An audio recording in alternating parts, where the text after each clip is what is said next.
Celebrating their 75th wedding anniversary, 74th wedding anniversary on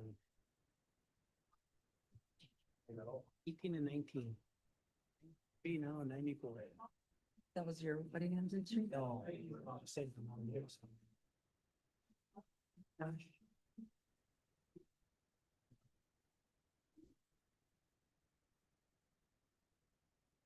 Good genes and you get to live long. I guess you get to do it. Yeah, my mom passed away. Yeah. Yep. It's doing good. 3 years old.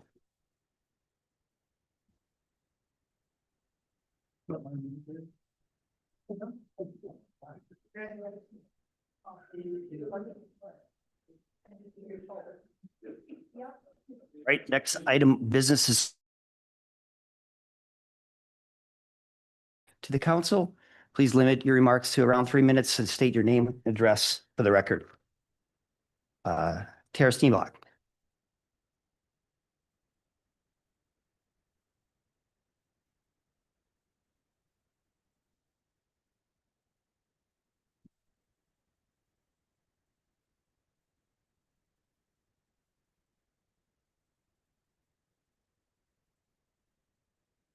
Good evening. There.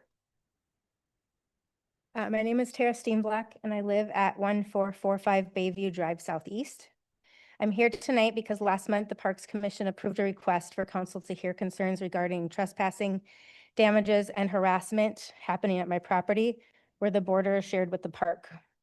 I'm here to find a way that works for all involved to install a barrier, whether it be a border of trees, bushes, or an actual fence, to let the public know this is private property. Sorry, I'm having a big ping in my toe right now. I broke my toe and it's like, so I apologize for that. Ouch. There are 3 homes that border the park, including mine. The neighbor to the east of the park has a row of trees and a lilac bush. The home to the south has a chain link fence, and both of these properties are not as close to the activities as I am. I also have a fence, and my fence is a wooden privacy fence.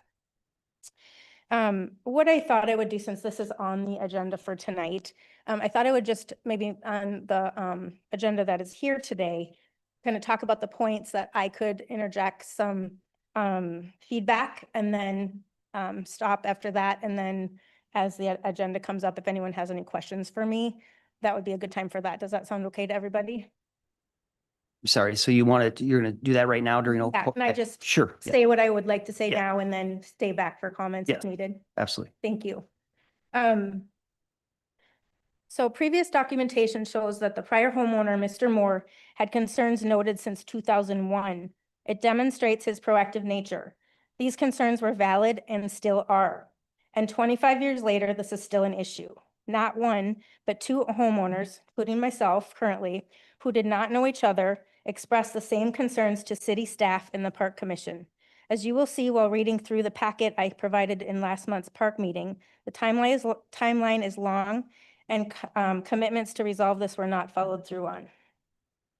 On bullet point number 2 on your list, following the removal of ash, boxelder, and buckthorn vegetation along the property line in 22, the previous homeowner again requested landscaping improvements, and the request was ultimately denied by a former city administrator in May, and no appeal was made to city council.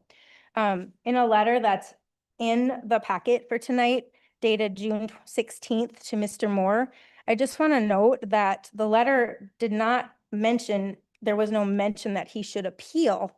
As it said, we will discuss this in the following summer. So he wasn't given the opportunity to appeal or the right of way to do so. And bullet point 3, during planning for Bayview Park redevelopment project, staff reached out to the current property owner to gather input. At that time, no request was made for a landscape border between the park and the property. My feedback is that I would like council to note that this notation presents a one-sided and misleading account of events. On November 19th, Mr. Young showed up at my residence without prior notice and requested that I review the proposed plan with him on the topic of the playground and basketball court location. That day, my dog had undergone a major surgery and I was unable to leave my home. Furthermore, it was inappropriate to expect my participation in such a discussion without first arranging an appointment and providing reasonable notice. He provided a photo that my family member took a screenshot of, and Kyle and I then began a conversation via email, and some of those are highlighted in your packet tonight. Regarding the subject only of the location of the playground. I was not asked for any more input. On bullet point number 4, as the part of the redevelopment process, the city distributed a survey. I filled that survey out to the best of my knowledge, living there for a very short time. I bought the house in May of 25. I just want to mention that I had not had a whole year of living in my home next to the park to fully experience the comings and going of the community. I did mention in the survey and prior emails that I was interested in assisting with more feedback for the park board to implement a border, but I was never asked for it. Nobody ever reached out again regarding this. And on bullet point 7, staff notes that a variety of existing screening elements are already present along the neighboring property boundaries. Yes, there are fences, as I mentioned when I began my conversation, on each side, but they're different and they're different in different locations for the park with different activities. The balls in real time of the basketball courts, they hit my fence every game, every play date, all the time. When kids or adults are there, they just overthrow the ball. It is damaging to my fence, and it also is creating an environment where I feel unsafe in my home and property. I'm not home 24/7 to be monitoring things, nor should I have to. But I note that multiple times beginning in spring of 26 to the current month, when kids came to my fence to get the ball, they were harassing my dogs even when I was present by barking over the fence and yelling at them and me. I've had family and friends visiting on my patio, and this has been witnessed by them as well on numerous occasions. I fully understand kids will be kids, but this has become an issue of property destruction, trespassing, and harassment. Mr. Adams instructed me to call the Forest Lake Police Department when there was issues, but as I said, I can't be around 24/7 to note things, and if I come home and things are damaged, that's a different story because it's not witnessed. But I also cannot imagine every time something happens to waste the taxpayers' money and the police department's time calling on that issue. I will do so if instructed to, though, as the meeting continues. Finally, I would like to take the time to thank you, Mr. Mayor and City Council, for reviewing this information and hearing the history of 25 years of issues related to this. I also would like to thank you, Dave, for setting up an appointment with me last week to have a thoughtful and productive meeting on this issue. We placed some flags on the border and talked through a few options to move forward. I will be here to answer any further questions relating to this. And as of now, I'm finished with my chat. Does anybody have any questions for me at this time? Not this time. Okay, thank you.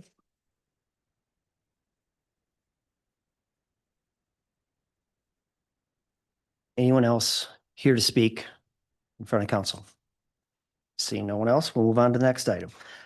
Council, we have a consent agenda in front of us. I'm going to make the motion that we approve the consent agenda 7A through C and then H through O, moving D, E, F, and G to 8G of the regular agenda. I'll second that.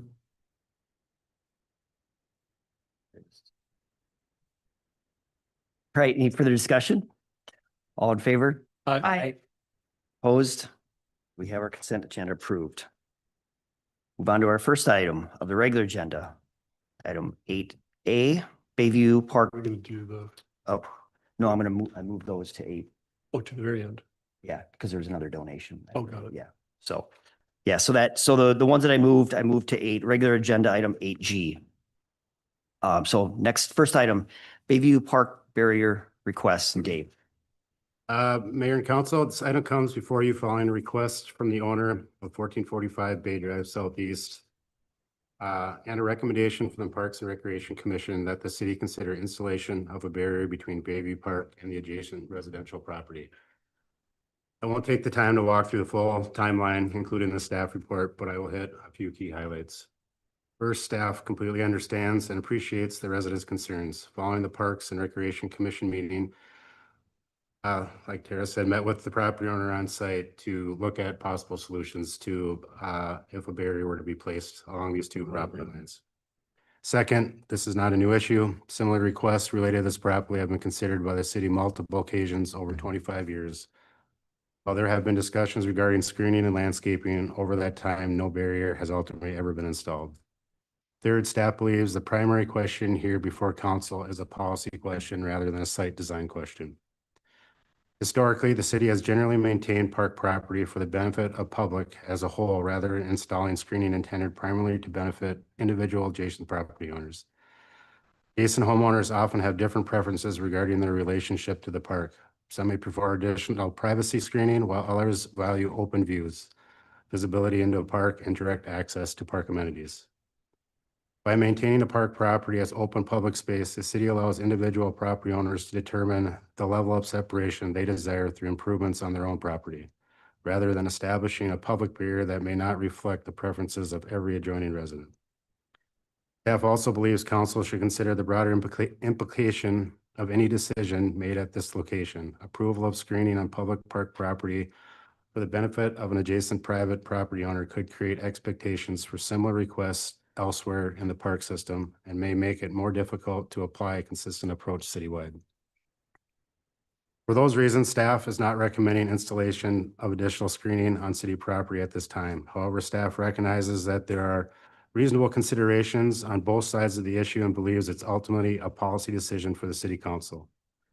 In addition to a decision on this specific request, staff also is seeking guidance on whether council will prefer to address similar requests on a case-by-case basis as they arise, or whether the city should develop a more formalized policy regarding the installation of barriers or screening elements on park property adjacent to private residences. In addition to a decision specific to this property in question, staff requests direction how council would like such requests to be evaluated, managed moving forward. And I'm happy to take any questions. Questions for Dave or? Well, I guess a couple. One, what is our current policy for tree replacement? I know we're taking trees down across many parks due in part to the ash borer. What's in place right now from a policy standpoint? We don't have a policy of a one-to-one. We just can't afford that amount of trees back. I mean, when we do a park project, we tend to add, like Manor Park, we added 2 trees to it. When we took down those pine trees on the south side, replaced with maples, but we moved them 20 to 25 feet off the fence line, or the private property owner's fence line. How did we decide to put trees back in that spot?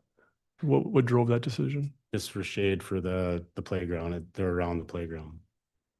And the other question is just around site design for this park rehab. I think we've been talked about briefly. I haven't seen the detail on it. It's more than just the playground replacement, correct? It's a rehab of the basketball court? Yep. Basketball court, parking lot, and then new playground. And is there any significant change to the footprint of those elements? No, the playground is just going to change in shape. It's kind of like not a full rectangle, and it'll become a full rectangle, and that's the only difference. Nothing's moving. What's the upgrade to the parking lot and basketball court? It's just repaving. The parking lot's 25 years old, so it's showing deterioration. So it's place, and then the parking lot will actually get epoxy coating, or the court will get epoxy coating like belts with a painted stripe. And will it have a new basketball hoop like Correct, that? yeah. And the Parks Commission wanted one lower for the littler kids because the little kids don't have a place to shoot, so it'll be. All the questions I have right now. Questions?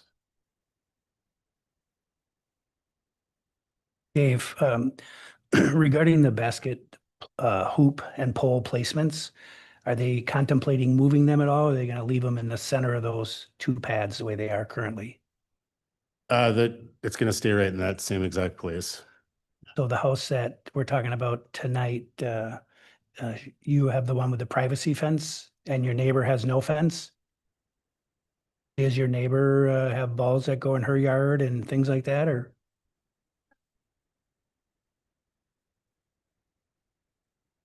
You're fine right there. Yep. Mhm. basketball tend to be overshot towards my fence. And I don't see a lot in back of the court. It is a little, the elevation there is a little raised. And so I don't typically see overthrows going back into that property. It's a further space. So I guess in the way I'm seeing it, Dave, and correct me if I'm wrong, the overshooting must be if they're standing off to the side and shooting towards it and it bounces off the rim and goes towards the fence. Because if they're playing straight on, like a 1-on-1 or a 3-on-3 or a 4-on-4 or a 5-on-5 game, you know, they're going to be pretty much coming forward versus, you know, you might have some shots on the side. But how far would you say that fence is from the asphalt? I couldn't really tell on the, I'm just trying to get a measurement. I should have had that number.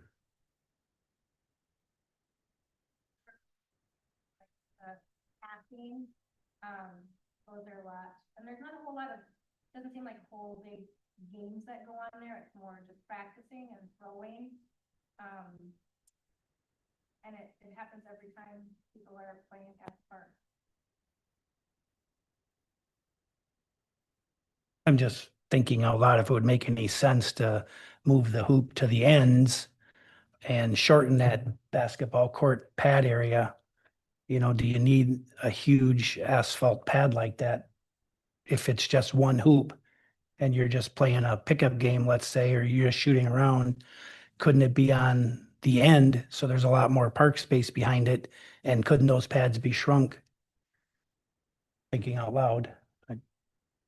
The size of that court is just wide enough so you can fit a 3-point line on it. So it has to be about 48 feet. You need to be able to get behind the 3-point line. It's 50 by, almost 50 by 45 by 50. I see. I will say, you know, I live near in this neighborhood, and I was kind of surprised when I saw all those trees come down between the properties back in 22. And I mean, personally, I thought to myself, I want to live next to the park and not have some screening. I mean, that's just recollection of my observation at the time it went down. There were trees on the privacy fence side as well as the other side, or? Between her property and Oh, the okay. basketball hoop. So between the fence and the basketball hoop, there were trees? Yeah. Oh, yeah. Yeah, when I looked in the packet, and I was here for the Parks and Recreation Commission meeting. So when I saw the visual of the shrubs, the trees that were there before, and then when they were taken down, it was just painfully open. And just the difference, if I were the homeowner, I would have been upset. And I know the history behind it all with the previous homeowner of there just being, I want to say, just miscommunication and I guess not a good path forward. And then with the history of our previous Parks Commission as well and their direction for what wanted to happen, I think through all this, there was just a lot of miscommunication. So I would like to see some sort of border go up, preferably probably some sort of tree or shrubbery. Yeah. So from a policy standpoint, I mean, I guess a couple of thoughts. You know, I can appreciate staff's concern about it just being, you know, open up a can of worms. And so I think, you know, from a policy standpoint, it probably should be case by case. You know, for those that care, let's have the conversation. Many of them may not care. And then also from, you know, we don't have a tree replacement policy. We're taking down a lot of trees. I think if you're potentially one policy approach could be that if you're taking them down on the border, so it's, you know, it clearly was, you know, something significant between there. We ought to have a conversation with the property owner and say, hey, we're taking these down for, you know, A, B, and C reasons. What's your preference? Maybe they want to have that openness to the park, and then that's documented that we've had that conversation. Or they might be like, you know, no, I don't want all that foot traffic in between, you know, and we have to approach it thoughtfully from that perspective. I don't know, just a couple initial thoughts. Just specific to this one, we did talk to the previous homeowner. And he actually spurred us coming out there. He was complaining that the trees that were on the city property were hanging over his house and they were causing scraping on the roof and mold on his roof. So we talked to him and said, well, if we're going to take these down, we're going to take them down so they don't keep causing this same identical problem. And at that point, there were ash trees and box elders and the buckthorn. And I mean, when we were there cutting them down, he was letting us back into his backyard to reach the trees on the far end of the property line. So staff was kind of unaware or caught off guard when he did come to the Parks Commission meeting, kind of saying that he didn't know this was going to happen. He was there watching us cut the trees down, in real time. It wasn't like he came home from work and all of a sudden the trees were gone. That it came as a request, and it was discussed with him too, that, if we trim these 3 branches, we're going to be back here next year trimming those 3 branches, and then we're going to trim those, so, that's, that was a surprising part of the whole thing off of that he kind of claimed that he didn't know anything about it. So, but to your point, yes, we want to just went down there and clear cut a row of trees without letting the property owner know. We don't cut a tree down in the right of way without knocking on the door and talking to a property and saying, hey, we're, tree down in your front yard. Thanks. Do you have any, I think we're okay unless we have any questions for the homeowner. So I'm frustrated that we're still spending this time on this thing. There was the previous park board wanted this to happen. The current park board wants this to happen. I think when you're going to go in there and take out trees, if it's not 1-to-1, some kind of replacement should be in place. Whether or not the homeowner wanted initially, there's quite a bit of records here that show that he had come back and approached the park commission. I honestly think based on the previous city administrator and that park board being disbanded or abolished, we would be in a different place right now. We wouldn't be talking about this. This would have happened. So with that, I'm going to make a motion that that Public Works works with the property owner and we restore some type of a barrier border there between the properties. Second. Okay, we have a second. Any further discussion? Yeah, the only thing before we vote, and I agree with you, Mr. Mayor, any type of tree that goes in there is going to be a smaller tree at this point, and it's going to take abuse.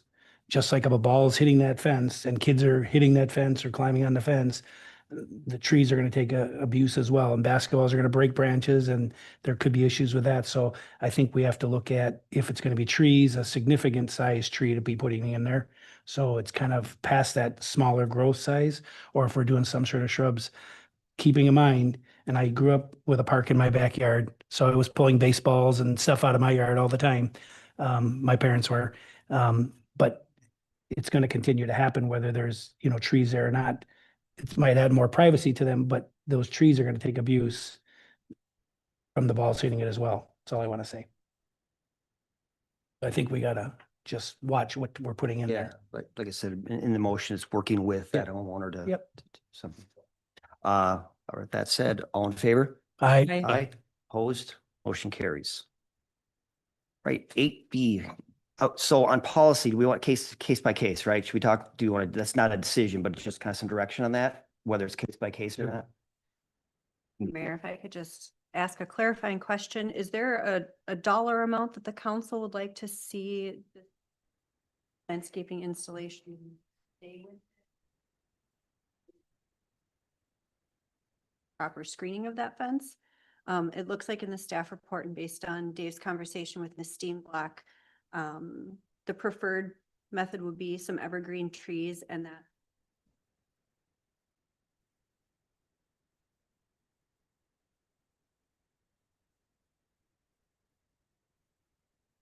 Secondly, would you like staff to bring back a policy for future consideration about tree replacement? I think we should, just given how many clear is- trees are going down. On something on this though, on parks and that, I think it's case by case. It's just hard. It's too hard to nail down a policy, I think, on, because every park's different, every situation's different. I remember we had some residents that lived near Castlewood. They were upset about changing the screening of where the outhouses were. And so we addressed that a little bit. So it's hard to have a one policy fits all. type Well, but the thing. policy could memorialize it. It's a case by case. And so it just I guess. gives What, direction. if staff would want that case, but Yep, we could do that. Would you like them to still go to the Parks and Recreation Commission first and then I think so. you get a, if it's recommended to move further, then come to council level? Okay, all right. 8B, Castlewood fence. Dave.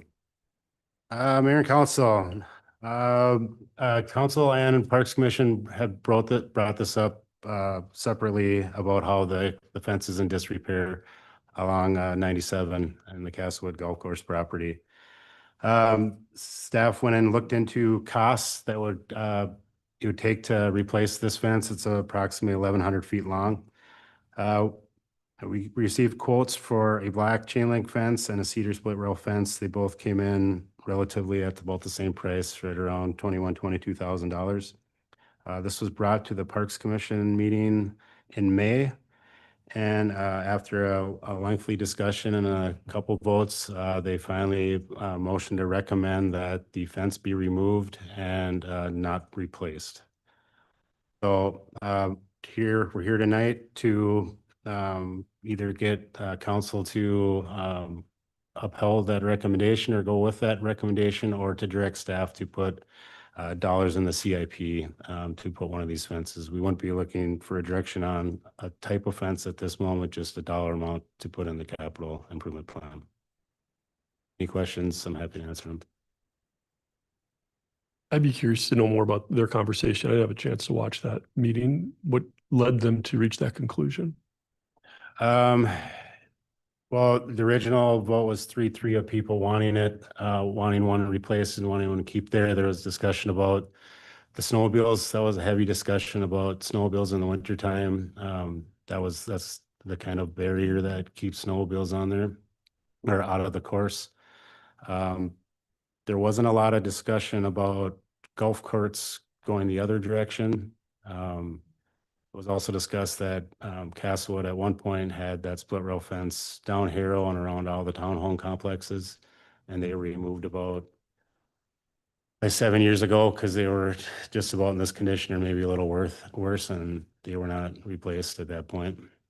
So the only actual section of fence left is this one along 97, and that was mostly at the request from Jeremy Walker at that point, and then Forrest at this to keep that separation between 97 and the.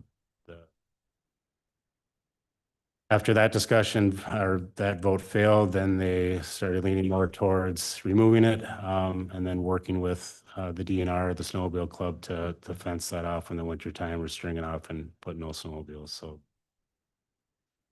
fine with having nothing go back. And some comments are just not spending those dollars on a fence. Thank you.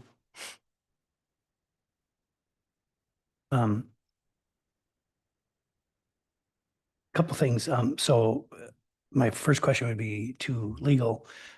Do we have, as a city, because it is a city golf course, do we have any liability if there's not a fence there? If someone wanders over and God forbid gets hit by a car or something like that?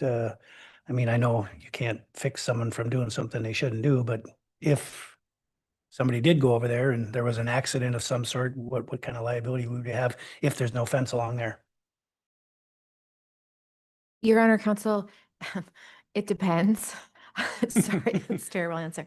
But it would depend a little bit on the facts of that situation, and what our insurance policy says in relation to the golf course, which I would have to check with the league and see what kind of coverage we have there.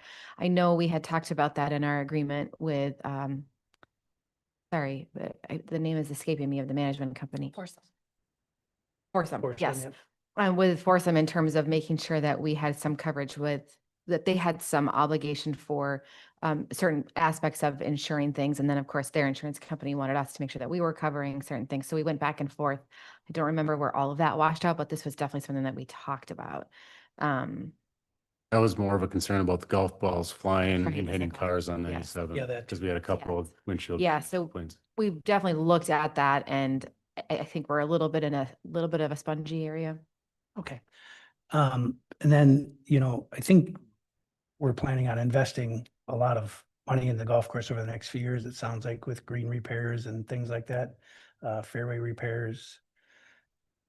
Personally, I would not want to see a fence, but I'd love to see some sort of berming and I'd love to see some trees. I think that would enhance our golf course a lot nicer than it currently is. I mean, if we're talking about putting a few trees along a park wall for some privacy, some beautiful pine trees along 97 there and a nice berm, that would change that whole look dramatically. And it would also keep balls from not necessarily going out on the road because it's so wide open. Maybe the trees will knock them down, but it would also prevent our snowmobilers from coming onto our golf course and tearing up our fairways and the greens if that berm goes down and there's trees along the top of that berm. So I think if we're going to invest anything in there, I'd love to see that. I know that's a lot more expensive, but if we're going to invest in that park anyways, and we're going to do improvements to that park, maybe this should be part of that. And not do a temporary thing like a fence would be my thought. Councilman Miller, I tend to agree. I think there's a lot of money and a lot of decisions to make. We've got a CIP of what we're might potentially be spending on this park in the next X amount of years, but I really think a broader plan to maybe incorporate some of that makes a lot of sense. The idea of having absolutely no fence there just seems, it's one thing going down Harrow, but it just seems a little bit too open for kids to be able to run out if they're out there golfing with their parents or something. I think, I'd asked Dave earlier this season about potentially doing some replacement, which they did, and I think it looks a lot better by just replacing a few of the split rails. I think that could maybe work for a year or two till we get more bigger plan, but maybe there is a larger plan that's already out there that we're not aware of long-term for that, other than just, as Councilman Miller mentioned, just tee replacements and that. Yeah, there's nothing specific along there. There's a reforestation plan that's been designed out of replacing all the dying ash trees. We just counted it last week. There's 50 of them on the course that Public Works and Forest One drove around to kind of get an idea that I think we can get them all down this winter and save some costs on that, but it's more along the fairways and just more trees like that, but nothing as like a screening along there. I mean, that would be an addition. I mean, it'd be a lot of trees. For the Bayview thing is 12 little tiny trees, and that's $3,600. So you figure 1,100 feet of that, that's quite an investment. And then berming if you have to bring in fill or dirt to do that. So, I mean, we could get an idea of cost, but you probably won't like the dollar amount, what that would be. Then the only reason I mention that is we have a lot of construction going on in our city and there's a lot of dirt that usually has to be moved. And they would probably love a nice place to dump it that could really make a berm for us at hardly any cost. Potential. No, I could go either way. I mean, I just played it on Saturday. There's 50 trees out there for sure that need to come down. I mean, frankly, that split rail fence doesn't, in my mind, stop anything. It's a natural barrier. I suppose I would guess it's probably more important in the wintertime, and so the idea of working with the DNR and the snowmobile club to have them help keep snowmobiles off the course is important. I mean, the idea of you floated is awesome, expensive, but be very, very fun to see. I've been told I have expensive taste. Right. So, I mean, how urgent, given the fact that there's been some repairs made or as far as taking it down, is that something that we would want to try and do sooner than later, or just as it continues to deteriorate, start pulling off sections, or what are we thinking there? Yeah, I mean, you kind of see all the new ones on there. I would just assume that's going to keep happening as the summer goes on. I mean, if the city is fine with it, I know the comment was it looks. We all understand that that's fine. That's what we want to do. We can obviously continue to put new pieces with old pieces and do that, but the comment from the commission and council is that it looks bad, and it's so gonna look bad until we take it down and replace it. I mean, there would be adding new pieces, which is fine. And just as long as everybody is on the same page, if that's the direction to do that, as they fall apart, we just buy new pieces and put them in there. Me personally, I mean, if we took it down now, again, I don't see it as a big safety barrier in the summertime with golfers. I mean, you're going to get up on Highway 97, you're going up quite a ditch. I mean, so. They are more likely to go out there without the fence there in the golf cart. So versus now they kind of have to walk out there, which is still kind of crazy. It's like, let's move on. But younger people, those golf balls, you know, they want them. Right. I could go either way. It's up to you, Hannah. I was just gonna say, I'm torn either way. Between the two fences here in our packet, I would actually prefer visually a cedar fence over the black 4-foot chain link fence. At the end of the day, I would prefer Kevin's option. So I don't know if we want to actually explore that option and see the cost of that. But I think based on the parks conversation and just from what I've heard from community input, I think we should have a fence there because just like what Kevin just said, the fact that if there is no fence there, even the cedar fence, it does stop the golf carts from going into the ditch, getting closer to Highway 97. It just creates that barrier. So I think there should be some sort of fence there. But that's not entirely helpful. I think the other part for me is, you know, this is a designated straight state trail, is it not, for snowmobile? And so you have a number of, I mean, I can see the ability or someone seeing just ripping across that thing and hitting greens and tee boxes and stuff without having anything. I'd be concerned about maybe some of the maintenance that would be either on our side or Foursome's side. Does Foursome have maybe it was mentioned in the packet and I didn't see it. Do they have a preference either way? They initially wanted to keep the fence there. I think they'd probably stand by that just for that separation. Some type of a barrier. They probably would really like Kevin's, yeah. What do you think you had in cost and maybe, I mean, not so much labor, but just doing that repairs this spring? Oh, maybe or $200 or something, and just Menards, they have in stock there, so we just buy either posts or the rails. I think it looks substantially better than it did earlier this spring. So again, I'd be in favor of just kind of limping it along. Maybe there's a bigger plan, but to take it totally down right now. And between a black chain link fence and a split rail, I would think the black chain link, would that go to the ground? There'd be a lot more maintenance for both city and Foursome to be mowing around and trimming. That seems problematic. Well, I mean, we're not making a decision on the fence side, but just whether or not we want to have them budget $22,000 or $25,000 in 2027 to replace it. I think that's the issue. Right? That's the Yeah. ask. If I think it still would be long-term, right? If you still want us to patch along at some point in time, we're gonna have to replace the fence. So do we long-term want that fence there? So we should put it in the capital plan, or do we not want anything there where we don't put that in the capital plan? Sounds Guess we like just- we wanted I it. understand, let's keep patching together, but long-term, what do we want to do with that fence? I think we should budget some money in the capital plan because I still think, you know, knowing these contractors, they got a lot of dirt they want to get rid of, and we could probably get dirt inexpensively if not for free, because they need a place to dump it. And then we'd have to do some grading on it. And with 22 or 25 or 30,000, that's a lot of pine trees, even though they might not be huge. That would go quite a ways down that berm. Yeah, I think Just long I term. think there's some things to look into.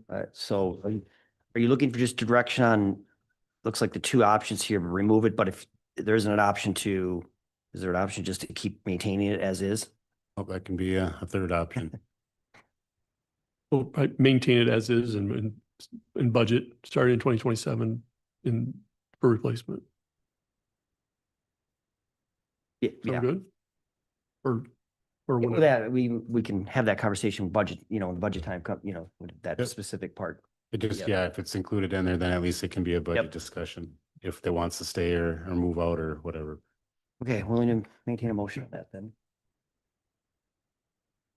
Making a motion or you? I'm willing to ma- All right. entertain. I'll make a motion that we direct staff to continue maintaining the current fence and add to the CIP a replacement budget to maintain the fence as it is today. I'll second. Right, motion and second. Any further discussion? All in favor? I, Aye, opposed, motion carries. 8C, Opportunity Zone Application Submission. Abby.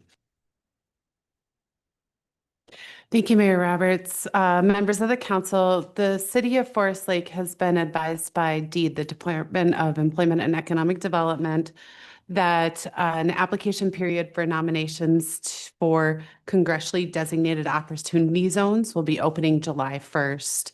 Opportunity zones are areas which, if designated as an opportunity zone, private investment can be used to help fund development and redevelopment projects in low-income and urban census tracts.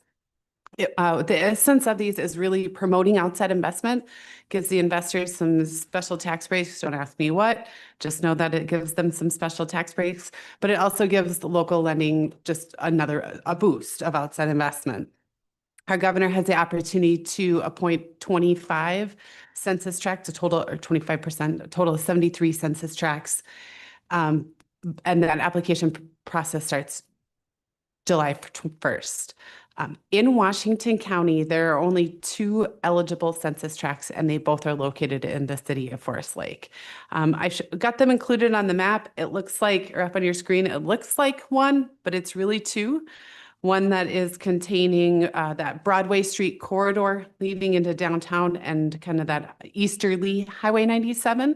So this is the northern 9761 roundabout, just north of the Forest Lake Area High School. The other one is a much larger tract that includes all of the rest of Highway 61, all of the downtown 8, the kind of business park district up off of 8. It also includes all of Broadway, 12th, and everything on the other side of the interstate. So the city has this opportunity to be considered for nomination. Nominees would be selected based on their 5-year development opportunities. So essentially, not only the projected potential development that can happen in this area, but then also the community connections in place to help sustain new development opportunities. So working with the business community, the government, the business community, the education community, and financial institutions. The EDA did discuss this last Monday, and we're very excited at the prospect of putting in a nomination application. So I'm bringing this to the council. The city cannot actually make an application. Washington County can. Washington County is looking to us to not only see if we'd like to do that, which it sounds like the county board would be favorable if we would, but also then which of the designated census tracts we would prioritize as our highest priority. The one that is highlighted is the census tract that ends in 103, and both staff and the EDA would recommend that if council wants to move forward with this, we would recommend that this would be the priority census tract, predominantly because there's a lot more development opportunities and redevelopment areas that we're already seeing some investment in. So tonight for your consideration is staff is asking you to consider making an application for a nomination to the Opportunity Zones application process. Any questions? what would be the disadvantage if we didn't? We just lose out on the opportunity. Yeah, the EDA, if I can just add a little bit, the EDA was very favorable. This is really, and then talking with some developers since, this is really a game changer about the opportunity to bring investment into it. Even if they're not the developer, they're looking for investors. The tax implications are it's insane how lenient it is and why people would want to do this. So it's great. You know, if whatever efforts we can do to help Washington County make this happen and be in that 25%, I think it would really be a game changer for us. I did talk, when we talked to the EDA last week, the EDA members and maybe even council, before we make that application in the next 20 days or so, I think some of the outreach we'd want to do with our local financial institutions, see if any of them are interested in creation of an opportunity fund. I have also reached out to some of our northern neighbors, so like North Branch has had an opportunity zone designated for quite some time, reaching out to see if they have local financial institutions. There's some similarities there. If there's already some out there that might be just a good fit, and a couple phone calls. So I think the EDA is willing to help with those conversations. And so I think we're really almost there in terms of the materials that would be required on an application. Well, I'll make a motion to direct staff to work with Washington County on the submission of an opportunity zone application, ranking census tract ended in 103 as the top priority. Right. Second? All right, we have a motion, a second. Any further discussion? All in favor? Aye. Aye. Opposed? Motion carries. 8D Airport Hangar 1 sublease, Jolene. Thank you, Mr. Mayor, members of the council. Owners of Hangar 1, Northern Plains Aviation, are seeking sublease their current facility at Hangar 1 to Lifelink 3. Under the existing lease agreement that Northern Plains has with the city approval is required before a sublease can take effect. Lifelink is proposing to use this facility for corporate aviation and emergency medical services training. And the proposed agreement also includes provisions related to the temporary use of the adjacent vacant lot for overflow parking purposes. City Attorney Amanda has drafted that sublease agreement. It does include some language for council's consideration around use of that adjacent lot, as well as proposed first right of refusal for future leasing opportunities of that adjacent lot.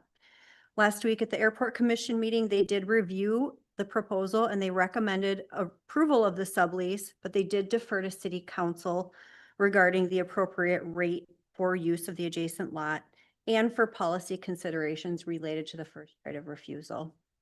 As noted in the staff report, current lease rates as set by this council for airport commercial lots are at 20 cents per square foot right now. So we're council to consider assigning an amount to that adjacent lot at the full commercial rate. That lot is about 80 by 80 square feet, which would equate to about $106 per month or $1,280 per year. Fairly. That's my mental math, and don't trust it, but that's ballpark what that would be. So tonight I'm seeking council direction for use of the adjacent lot and the rate to be set, confirmation that council would be comfortable with the first right of refusal as outlined in the proposed MOU, and then finally consideration of the proposed MOU and the sublease agreement. I am available for questions, and I believe City Attorney Amanda would be as well. Great. Any questions? Thoughts? Question just as far as that first right of refusal, is there at the time that another party might, let's say we approve it and the time comes that another party's interested, is it at that point in time that we say, here's how much time you have to react? I mean, the current MOU doesn't really provide any specifications. Yes, Your Honor, Counsel, that's exactly the kind of information that we would want from the council in terms of how long to give them that option. And if there is some sort of triggering event, just as a note, right now, what they are proposing is that it would be for a sublease of 10 years with 2 3-year extensions. So potentially they would be subleasing it for 16 years. Based on conversations with the current owner, it sounds like they're on about a 5-year plan where they would be hoping to be doing some sort of expansion in approximately 5 years, but that is a best guess at this point. So absolutely in this memorandum of understanding, I would be looking for a little bit more information from the council in terms of the parameters for a right of first refusal. What's a normal amount of time for that you've seen? Your Honor, Counsel, I think it depends. The airport's a little bit unique versus obviously we've done rights of first refusal just on development property or property that the city owns on various places around in the city. This is a little bit different because it is because it's the airport property. I believe it was last year that this project was completed to do these 4 lots. One of the things that has come up in addition recently is that potentially those lots as currently sized may or may not be large enough. Because there's four. So adjacent to hangar one, there's 4 lots that were intended to be future commercial use. But what we've been told is that potentially the size of those 4 lots individually may not be large enough on their own. And so something that there is some conversation around is, should those be reduced to 3 lots and then make them larger lots? So there's kind of a lot of flux right now around what it would even look like. Maybe it's not an appropriate term to even put in here, that we would give them the right of first refusal through this particular document. That might need to be pulled out and put into a separate conversation that would also involve reconfiguring those lots. What size is lot is hangar one sitting on? I think it's the same. It is actually larger than the That- adjacent lot. I don't know if I have that right in front of me. Do you, I think we know.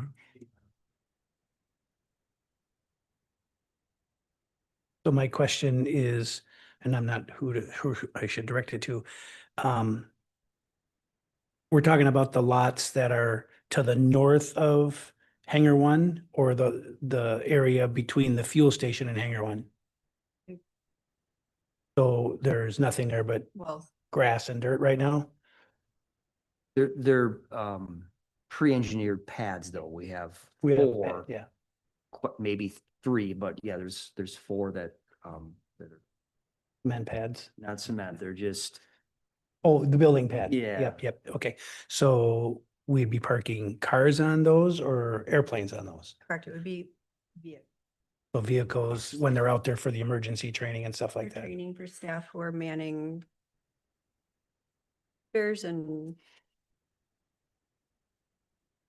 And our parking lot we have out there isn't big enough for that? that is correct. Currently, there's a little bit of a challenge with public parking there are future plans to public parking opportunities. But right now, that is not something happening. I know Silas is looking to explore some grant opportunities for that. Unfortunately, those kind of grant applications tend to be low on the list for MnDOT approval. So it's going to come down to some budgeting and looking at happen if a grant does not come to fruition. I thought we had some rules about driving on our runways and that. I'm sure there are. I'm very new to this airport manager role, so I'm still learning. Go ahead. You've been out there a while. Yeah, so, you know, you can drive in the taxiway that's legal. There is also a dirt road that goes around hangar one from the parking lot to access that, so it makes it pretty clear. The tough part is snow removal and other things makes that lot next door ideal, and obviously if the commission's not aware, LifeLink will eventually be making a request to build an additional hangar. That's one of the reasons that it becomes. Yeah. And my only concern was safety with, airplanes coming in, fueling, whatever they're doing with cars potentially driving there. So right? I don't know if back to barriers or fences, we need something to keep them off that taxi. Or, hopefully those people are, not even a striped line or a white line. I mean, those lines are already there. Nothing. There's no fence line. Right. Anybody can drive anywhere. They're not saying that's legal by federal aviation standards, but Right. they can access that spot. That's how we access hangar one right now. Right. We drive down that big taxiway and park on the concrete pad out front. So they can access it that way or drive around the building, and if that's plowed in the winter. they have them.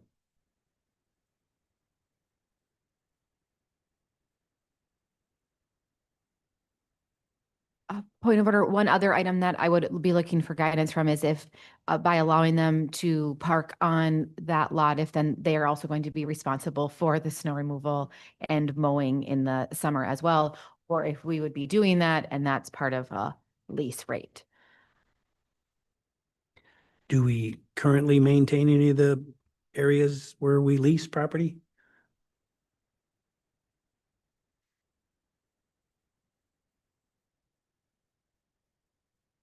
So- The homeowners are maintaining, or the hangar owners. They're like homes, but the hangar owners are maintaining their own snow removal Correct. around their, okay. So having LifeLink is a great opportunity for Yeah. the airport and the Yeah. city. So I would like to work with them and or the, Northern Plains to make sure there's opportunity for expansion there. I think using that part of that, one of those pads temporarily for parking makes sense. I don't know if you incorporate something on these new leases with some type of infrastructure fee that would help pay for some of this parking or not.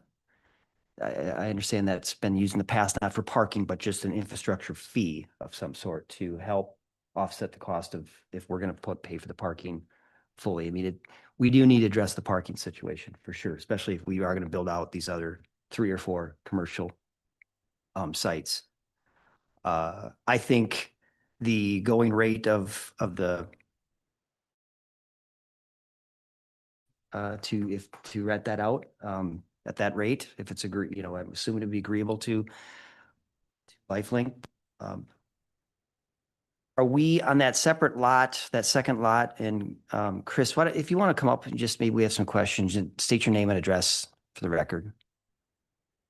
Hi, Chris Webb. I live in Isani, Minnesota, 2032 301st Avenue Northeast. I'm the operating partner of the hangar. We have 2 other partners that are, one's a board member and one's a shareholder. Happy to answer any questions that you guys have. I've been negotiating a repurpose of this building since I became a partner for approximately 3 years. It's been kind of a long process to make the facility usable, much less just to, kind of break even. Became a good fit for LifeLink. They walked away from us a few times and then eventually came back. And it's allowed us to really get to be in a good spot that, besides this is good for our company, that's not what I'm really just trying to represent. I think it's a great investment for the airport. There's some other additional things that they'll be able to bring to the table. The airport right now doesn't have jet fuel. That's a big problem on our field. They'll not only will help cover costs to bring in jet fuel as they have in other places, but they'll actually manage it without it being extra work for the city. So it becomes more income for the airport and however that's distributed within that program. But, so many sides of it, from being a professional operation, from local flights. I mean, there's just a lot of upside all the way around for everybody. They're a great company to work with. I mean, obviously, as you guys probably know, they're a nonprofit, but they're funded by quite a chain of hospitals. But I'm happy to answer any questions that you might have. They have mentioned to me, which I can't speak for them, that they're looking at a real long-term investment.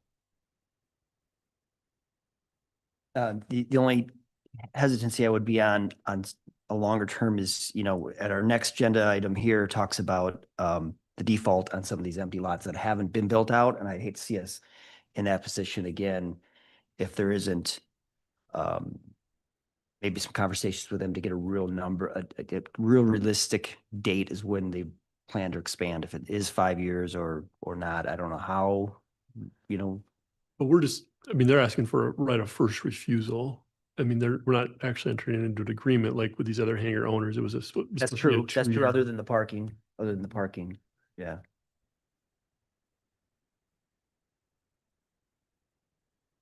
So remind us of the direction you're looking for. So Your Honor, Council, it sounds like the square footage is 20 cents a square foot. And and you're good with them renting the lot next door. The way that this is written right now is if for some reason we needed to terminate, we're giving them a license essentially to use the lot next door. If for some reason we needed to terminate that, we have a 12-month notice that we have to give them. I don't know what would trigger that, but it feels like we need to have something in there in the event that for whatever reason, we can't have them parking on that lot anymore. Not sure what that is, but want to give the city the ability to pivot if for some reason that becomes necessary. Then the second piece that I need clarity on is granting them a right of first refusal to enter into a lease on, I don't know what lot number that's going to be. It's blank in here, but whatever that lot number would be, do you want that to be for for 5 years? How long do you want that right of first refusal to sit in there? And we should put a time period. I mean, so if we have if they have a license to park Yes. on there, and they're just wanting to kind of secure some level of, hey, if somebody else gets interested in this particular lot, we want to be notified and have the option to sign a lease agreement, which would then give them a 2-year runway to actually build. I mean, the right of first refusal, in my mind, correct me if I'm wrong, would just be there as a memorandum of understanding. And if there was a point in time that ABC company said, hey, we want to really build on this, I mean, is it unreasonable to say LifeLink has 6 months to decide if they want to build or enter into a longer term lease agreement? I mean, is that too short? I mean, does that be, I mean, 5 years seems kind of odd. Sorry, sorry, I apologize, clarify. What I mean is, do you want so assuming that they're going to run for a 16-year lease on this, right? Do you want the right of first refusal to run for that entire 16 years? So basically at any point in the 16 years, if the lot adjacent to them has not been leased out and we get somebody who comes in, we would have to go to them and say, you have the right of first refusal first. Or do you want to shorten that opportunity to something like a 5 years, or, so essentially you don't have they don't have a real estate right that's sort of hanging out there forever. I guess I would recommend something like about a 5 years. We can always extend that if we need to 5 years from now. I'm not really worried about extending that, but just to make it clean, because we wouldn't want cloud, essentially kind of like a cloud almost on the title if we're trying to do something 10 years from now, and who knows, LifeLink has pivoted and they're doing something different or whatever. But then in terms of executing the actual right of first refusal, so let's say that 5 years from now, LifeLink hasn't moved forward with something and we have somebody who's come forward and said, we'd like to rent that. And so we reach out to LifeLink and we say, okay, we have an interested party. You're going to have to make a decision now. Yes, we would essentially give them somewhere between 3 to 6 months to make a decision on that. And so that will be a term that will go on here as well. Because I thought I heard you say 12 months a little while ago. That would be a long time. 12 months is for if we tell them we need the lot and they can't park in it anymore. Oh, We didn't think it was fair to say you're out next week from the lot. We Right. wanted to give them 12 months to come up with a new parking plan. So that's for their benefit. Ken, Chair, if you don't mind, I do believe that their budget plan is talking about building within about 5 years, so that those timeframes would line up pretty well.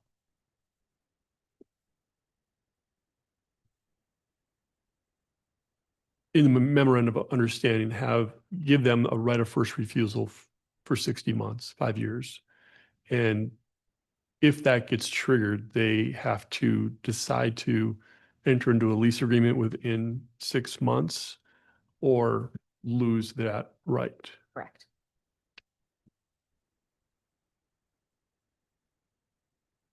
and then in that lease, do we have to discuss the maintenance of that lot for the parking and all that? Yes. And so then to clarify, the expectation is that they'll be responsible for snow and mow.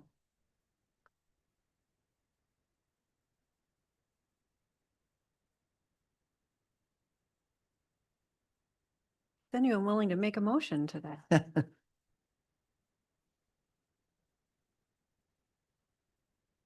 want me to set it up? Yes, please. So motion to authorize city staff to draft a memorandum of understanding for a sublease with LifeLink, including a lease rate for the adjacent lot of $20 or 20 cents, per square foot, that they will be responsible for the snow and mow of the adjacent lot for parking, that they will have a right of first refusal for 5 years on the adjacent lot, which they must execute within 6 months upon the triggering event. Is that a sublease though? So the way that the sublease is between the tenant and LifeLink, we have to approve the sublease. And so this is our memorandum of understanding saying, yes, we're approving your sublease and here's some extra deals, some terms. So then if it is Northern Plains paying for that parking, that extra lot? And then, So yeah, ultimately it would be either Northern Plains or Lifelink. They'll have to work out however they're structuring, their payments. If Lifelink is taking over their rent payments and the check is coming from Lifelink, presumably then so would that payment. If Northern Plains is continuing to make the rent payment and, we're not in the middle of that's between those two parties. this is on the additional space. Yes, correct? yes. And the regular hangar space. And the regular. And but I hangar one. just- That's what I think, what I'm a little confused is like, the sublease is just what they've been, they've had that in place for how many years? They're subletting it to Lifelink. This new space is new space, and that would be a new lease.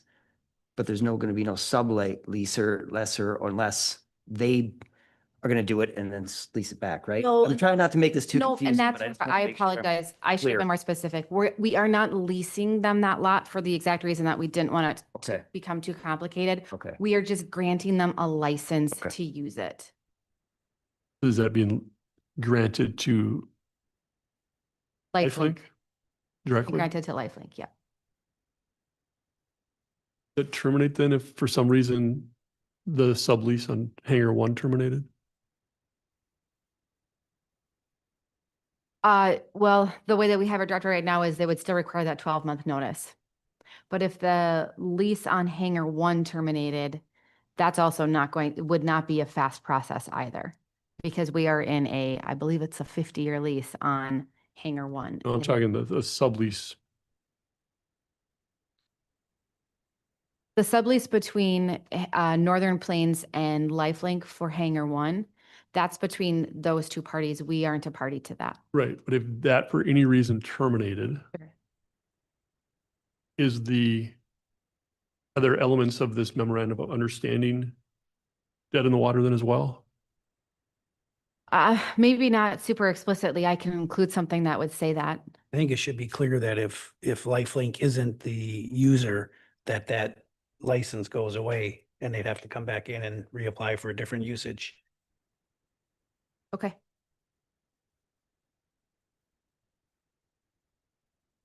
I mean, we don't expect any of that to happen, but No, better we to hope- get it, better to get it right in the beginning. All right, so motion just based on.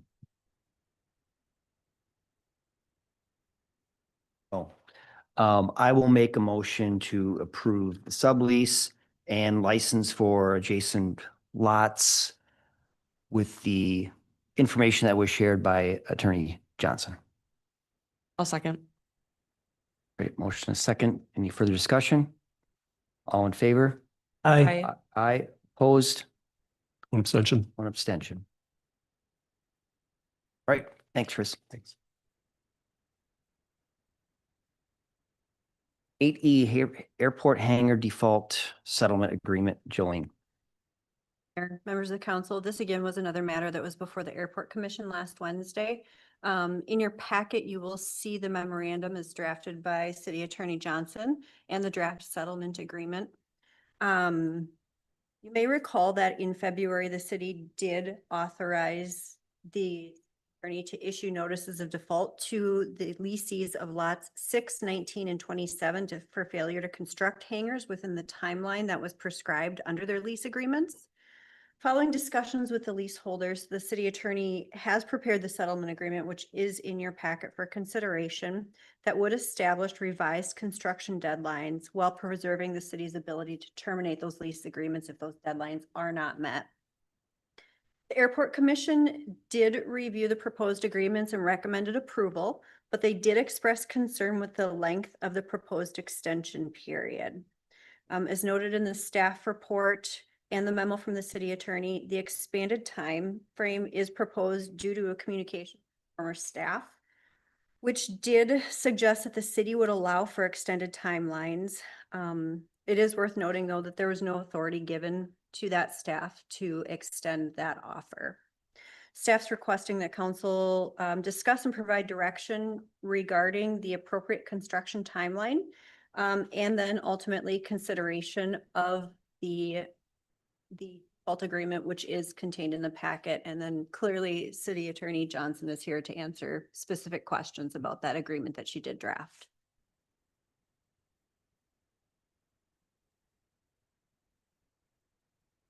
So the commission is good with the timeline as stated here with the October 1st, 2027, January 1st, 2028, so on, They're concerned that it's a bit extended. that this timeline is. Correct. Okay.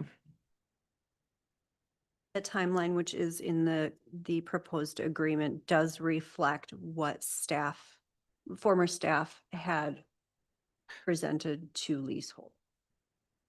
I'm trying to remember on those 3 leases, how long ago were they originally put in place? Your Honor, Counsel, they 3 different timelines, but fairly lengthy. I mean, I think one of them has been there for like 12 years. Yeah, so I think shorter time frame, in my opinion, would be better. They're either going to do something or not. They've had plenty of time to decide. And if they're not, we've got a lot of people that want to buy those. So I've spoken with all 3 of the hangar owners, and ultimately one of them forwarded me the email exchange that was with prior staff, where the prior staff member said, here's the deal that we would give you, which is this timeline. And so when I spoke with that hangar owner, he said that's what he could make work. And then he mentioned that he knows that the other hangar owner would also be requiring that same timeline. And then the third hangar owner said that he would be waiting until rules and regulations are approved before he would sign any settlement agreement. So I should clarify, this proposed settlement agreement is not necessarily agreed to by the defaulting parties, but because we have 3 defaulting parties, we didn't feel like it was fair to have 3 different deals with the 3 of them. Instead, it was, here's the deal, kind of take it or leave it. Where are we at with the rules and regs? That's a great question. So we did have a draft for the commission's consideration at the last meeting. The commission did table further consideration of that. I will be convening a meeting with our airport engineer Silas from Bolton and Mank, as well as our city attorney. Back to the drawing board a little bit on those rules and regulations, because there's some concerns that they aren't quite right-sized for our airport. There's some provisions that are incorporated into those rules and regulations that are more appropriate for a much larger regional airport or a MAC airport. They don't really speak to the needs of our airport as it's situated right now. So hopefully we'll be getting a meeting in the next week or so here, and getting a draft put back together, perhaps even reconvening the Airport Commission Rules and Regulations Steering Committee for another look at that. And then they'll be going back to the Airport Commission at their next meeting at the first week of August. This has been way too long. We've had empty lots sitting there. We've got a waiting list of 20-some people. So I would like to see those all moved up a year. Hangar plans submitted by this year, October of 26. Building permit by January 1 of 27, and really a construction and CO by October of 27. I think that's where we need to move on this thing. It's been way too long. October of 2029. 7? October of 20, yeah, that's 15 months from now. 15 months. Had them for, in some cases, 12 years. That's my recommendation, but whoever. I guess it's not a small investment. I mean, personally, if it was me, I'd love to have a better understand what those rules and regs are before I'm going to be ready. But I guess the other option is to walk away from the lease. You know, and Feels like they've been doing so far. as liaison, looking at, the mayor and I were on the rules and working with Silas on putting all those together. And we seem to feel they were pretty darn good as to the way they were written. But I don't think the airport commission's in any big hurry to pass those, because it does affect some of the things and ability of things they get to do out there. So I think with this, it's the same thing. They'll keep dragging it out as long as they can. And I think we've given them plenty of time. I think it's either put up or let's move on to somebody else. It's to 20, like I said. Yeah. Someone will build that out. We have every right to do that. Yes, so they are all in default, and the way that the settlement agreement is structured, assuming that we come to agreement on a timeline, is that if they fail to meet any of the timelines, so if they fail to in this case, pull a permit by October of this fall, building permit, or excuse me, provide plans by the fall, building permit by January 1 or completion by October 31st, then the lease automatically terminates. There isn't any additional legal work that needs to happen, and they no longer have any lease rights, essentially. That's what they're Yeah, but do you waiving in think, exchange for the time. I'm sorry. Do you think a 3-month, if it is October 1st to have building permits by in 3 months would be? Yeah, and I think it's Realistic. reasonable to have the building done within, I mean, maybe if the permit release was in January, is that what you said? Potentially you give them a full year for construction. I know these are pretty easily constructible structures, but maybe that little bit of generosity would give them 1 full year of construction. I would be open to that suggestion on the CO by, say, December 31st or something, you know.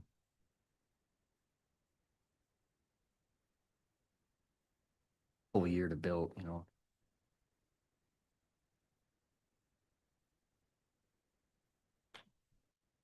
So we're looking for a motion then, right? Is that? Work. All right, I will make a motion to propose in the default settlement that hangar plans are submitted to the city by October 1st of 2026.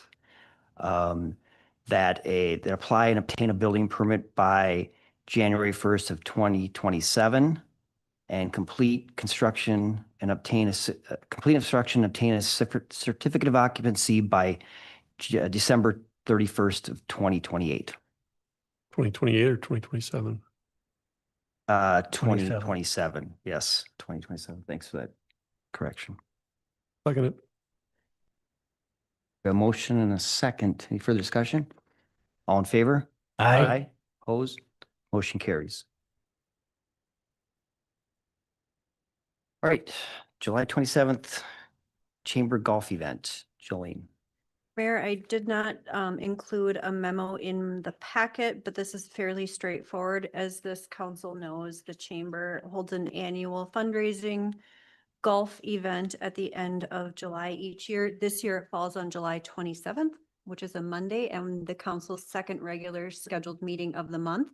So staff would be looking for council, if you so choose, to make a motion to reschedule the July 27th, 2026 council meeting to another date, perhaps Tuesday, July 2028 at the same time. By 28th. Correct. I'll make a motion that we move the July 27th council meeting to July 28th. I'll second. Motion and second. Any further discussion?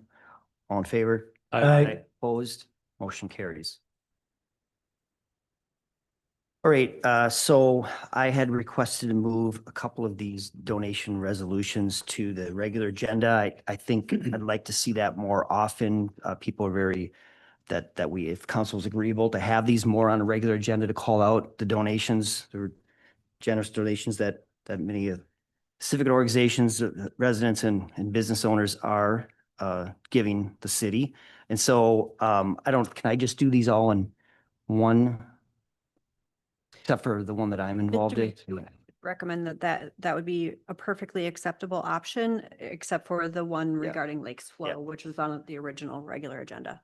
Okay, so I will make a motion that we accept in gratitude the following donations. Rosenbauer, Minnesota, submitted a donation to the city of Forest Lake for $500. And also St. Croix Forge for the dollar amount of $300 and purchasing food, beverages, and related refreshments to support firefighters during emergency response operations, training activities, and department-sponsored events. I will also make the same motion to include a donation from the Forest Lake Lions to the City of Forest Lake Parks and Recreation for the amount of $1,000 for donations that were made in purpose of operating expenses for the new Forest Lake Farmers Market. And also from the Forest Lake Lions for a dollar amount of $2,000 for the donation that was made in the purpose of purchasing an AED cabinet for the Forest Lake Senior Center in gratitude. And we do appreciate these, especially these civic organizations giving this type of money to the city. There's a second. I'll second. Any further discussion? All in favor? Aye. Aye. Opposed? Motion carries. And thank you again.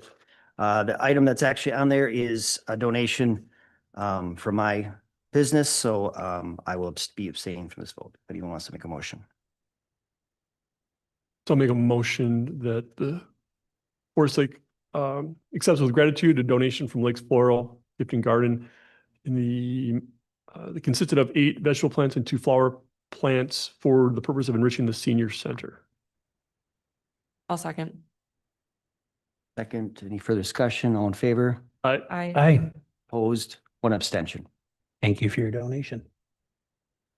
All right, we move into our discussion items. Headwaters Parkway cost share request, and Abby. Thank you, Mayor Roberts, members of the council. In March, staff had brought to you a request from Headwaters Land Development for the council's consideration of a 50-50 cost share for the extension of Headwaters Parkway that will be extended as part of the Hidden Creek South Plat. At that time, the council elected to transition the conversation into a work session, and at the council's April workshop, council sat down with the developer to talk about the cost share alternatives. The conversation expanded to reduction of roadway and right-of-way widths, and we talked a little bit about alignment. At that time, the council directed staff and the developer to go away and see if we can figure out some sort of resolution that could be amicable to both parties. So we sat down with representatives of Headwaters Land Development, few weeks at least now, to talk about these items. And really the highlight of our conversation was focusing on that right-of-way and roadway reduction. At that meeting that we had, we did talk about alignment. Headwaters Land Development is not looking for the city's reconsideration of the alignment. The plat that's being proposed is in alignment with the city's alternative that we've decided for the parkway.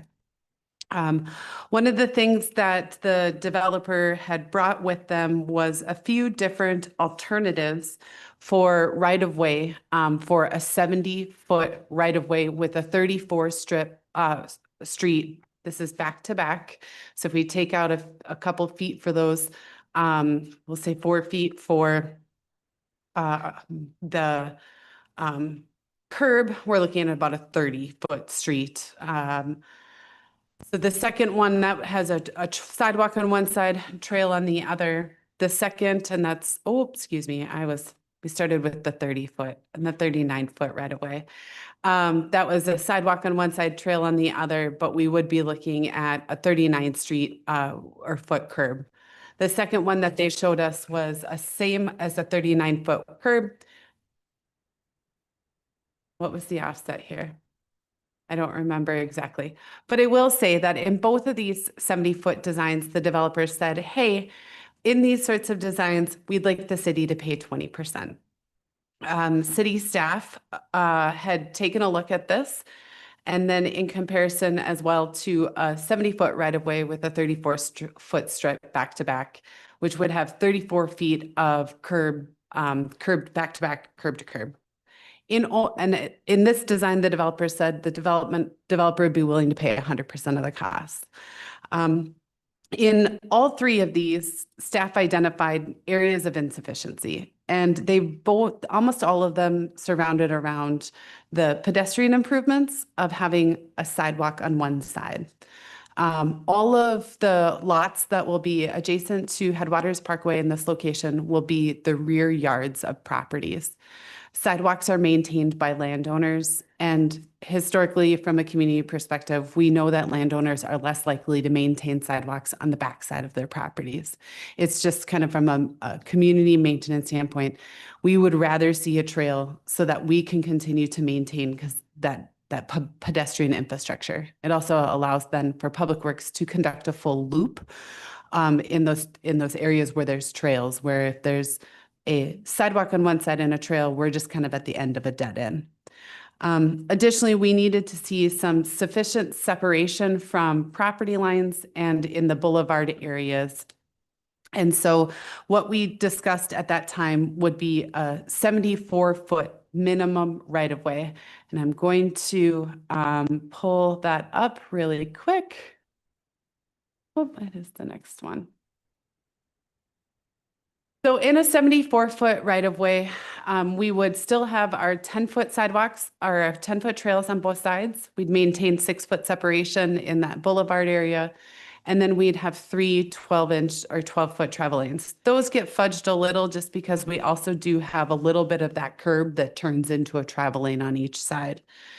When looking at this 74-foot right-of-way, there is compared to a 100-foot right-of-way. Based on our city engineer's estimates, there's about $100,000 in cost savings to the developer. If we cost shared this, the city's responsibility at 20% would be a minimum of $156,000. That goes up to $176,000 if we were going to have a 100-foot right-of-way. Those are included in your packet. So a couple things about this design is this is a departure in the parkway design. The parkway as it sits today, the about little over 3 miles, maybe it's a little less, about 3 miles, all the way from Highway 61 and including west to Fenway, is a divided roadway. This is 2 lanes with those left-hand turn lanes supporting that. The proposed 74-foot design doesn't have that divide in there. If we were to have a divide in there, that roadway width would need to increase. In the staff report, I believe I put 4 foot, but in confirmation today with engineering and public works, it is actually 10 foot. We would need a minimum of 84-foot right-of-way for a divided roadway. So in talking with this with public safety, we talked about the reduction of roadway widths in general and divided roadways. And they did express some concerns of in a roadway scenario like this, if they're responding to an emergency, they can drive faster, but so could all of us in the general public. So that's increases public safety on one hand, but decreases public safety on another. The other aspect is in the current design of the divided roadway where we are having reduced roadway widths. This is where the street section where we have a 90-foot right-of-way with the narrower lane width. We do have situations where if there was an emergency in one of those divided roadways, we're not able to get around and respond accordingly. So that is one of the challenges that I think in this last mile is if we're going to be reducing the roadway even narrower than the currently reduced down to 90 feet, which is this area here, we do present a little bit of a greater public safety concern if we have a divided roadway, at least a full curb divided roadway. So I think, included in my staff memo tonight is this conversation for the council to have of, it's really kind of 2 things. The design of Headwaters Parkway and whether or not the council wants to see the last mile of Headwaters Parkway divided. The divided nature would be similar to what we have. It's going to look a lot like Fenway Avenue. We're going to just have kind of that full asphalt with pavement markings throughout the roadway. And then after the divided roadway conversation, I think the council needs to determine its opportunity for or willingness for cost share. So tonight, Headwaters Land Development, Paul Brueggemann, John Dobbs are here to talk about this with you. If the council wants to chat with them, but I think really staff and the developer is seeking the council's direction on the roadway design. Do we want to see that divided roadway design? And if so, are you comfortable really reducing from 100 to 84, or are we comfortable going down to 74 with no divided nature? That'd be the first topic of conversation. Just an initial question. You said the last mile. This isn't going to be the last mile of the road, right? Like, what did you mean by that? No, so Or through their the, property, maybe? yeah, I mean, through the property it would be this design. So we'd just be looking at the moment, but we're kind of setting the tone for the last mile of the roadway. We certainly could go back to a different design when the lands to the south plat, but that's gonna maybe feel a little bit more patchwork if we have it divided, undivided, divided. That's one little patch of undivided roadway. That's why I said the last mile, because staff would be, staff is perceiving this as setting the tone for what that roadway would look like from here to Elm Crest. But the idea, if we settled on having divided, the expectation is that it would continue to be divided through Elm Crest, correct? That is correct. And if you chose to Not have the it last mile, it's the undivided. next mile, right? Well, so we're looking, I mean, I don't have I counted my map. We were only about a mile. We got a little couple S curves, but we're only a mile to Elm Crest. So that's why I said the Mm, idea being this would be the design for that last mile to Elm Crest. got it. Now, maybe I took a policy leap there, but I think if the council is considering right now a reduced roadway design or an alternative roadway design, that we'd want to keep that design consistent in this last section, knowing that we're really only working with 2 more 40s of land here and then we're done. Question, from the roundabout there by Leela to where the road is today, the end of the road is today. My understanding that there's 10-foot wide trail on that north side of the roadway. That is correct.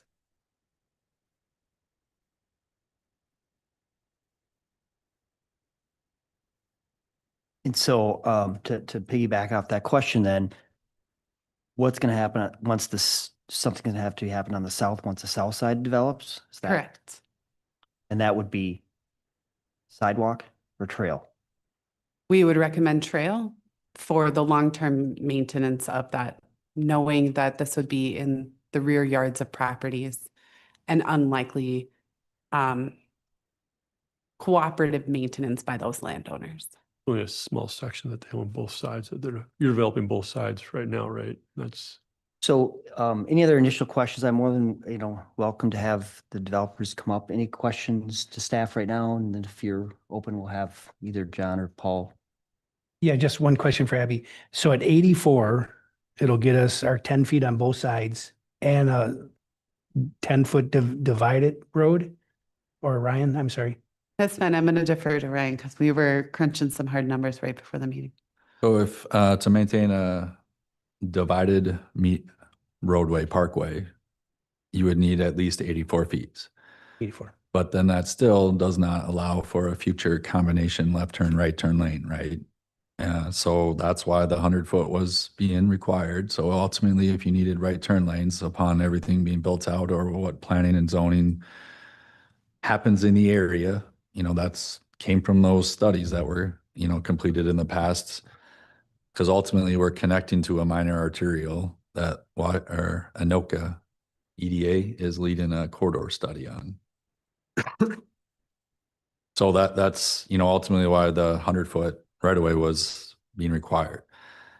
Comfortably traffic projections, counts would support that left turn, for a life of the road original construction, right? It's always the what ifs. What if you guys change zoning and you allow this? What if all of a sudden, we've done this in this area, right? So, that's why at a minimum, the 74 feet needs to be there to maintain that designated left turn lane. If you want the designated turn lane like Fenway Avenue currently has, that's what the 74 feet is going to get you. Because right now with the divided parkway, you do have the left turn lanes at each of the intersections. So, but now we would just have pavement the whole way, just like Fenway. But the 10-foot trail in regards to maintenance, it's the snow plowing maintenance that's being referenced is now Public Works comes down. There is 10-foot trail all the way from the roundabout at Fenway, or actually there's a 10-foot trail all the way from Highway 61 all the way to the entrance of Hayden Creek, Phase 1, Phase 2, Phase 3, right at English.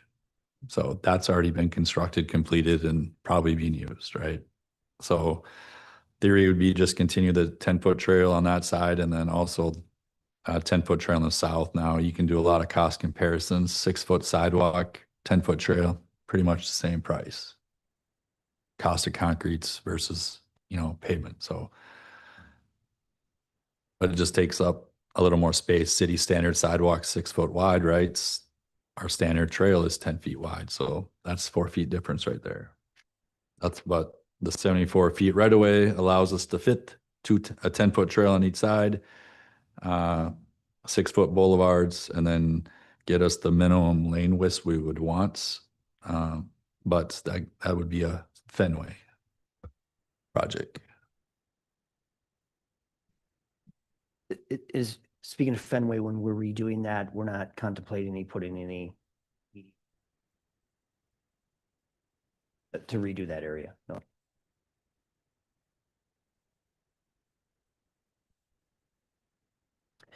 Any other questions, staff? John or Paul, would you like to say a few words? Mayor, members of the council, I would like to hear your feedback on this. I thought we were actually going back into a work session, not at a city council. At the work session, the direction I heard was you guys, the staff and us get together and come up with a plan. This meets what we heard that the staff said they needed to have and wanted to have on this roadway. And I still believe you only need a 34-foot wide road in this section as depicted in the EDA that was done, or the AUAR that was completed. The drawing shows it, the arrows on the plan shows it. There is nothing more on this that needs to be more than 34 feet. The police chief, everybody's going down Everton right now off of 97 because obviously 97 is closed. My father-in-law lives on that road, and the traffic handling it, that's a 34-foot road, curb back to curb, plus with driveways on it. This road is going to still be a parkway. There's no driveways, there's no parking, and it's a 34-foot wide road. What we're proposing is bigger than that. It gives you your turn lane that Ryan said he had to have, plus the 2 additional drive lanes. So I would like to hear your feedback, if you don't mind, and then be able to comment on that. Thank you.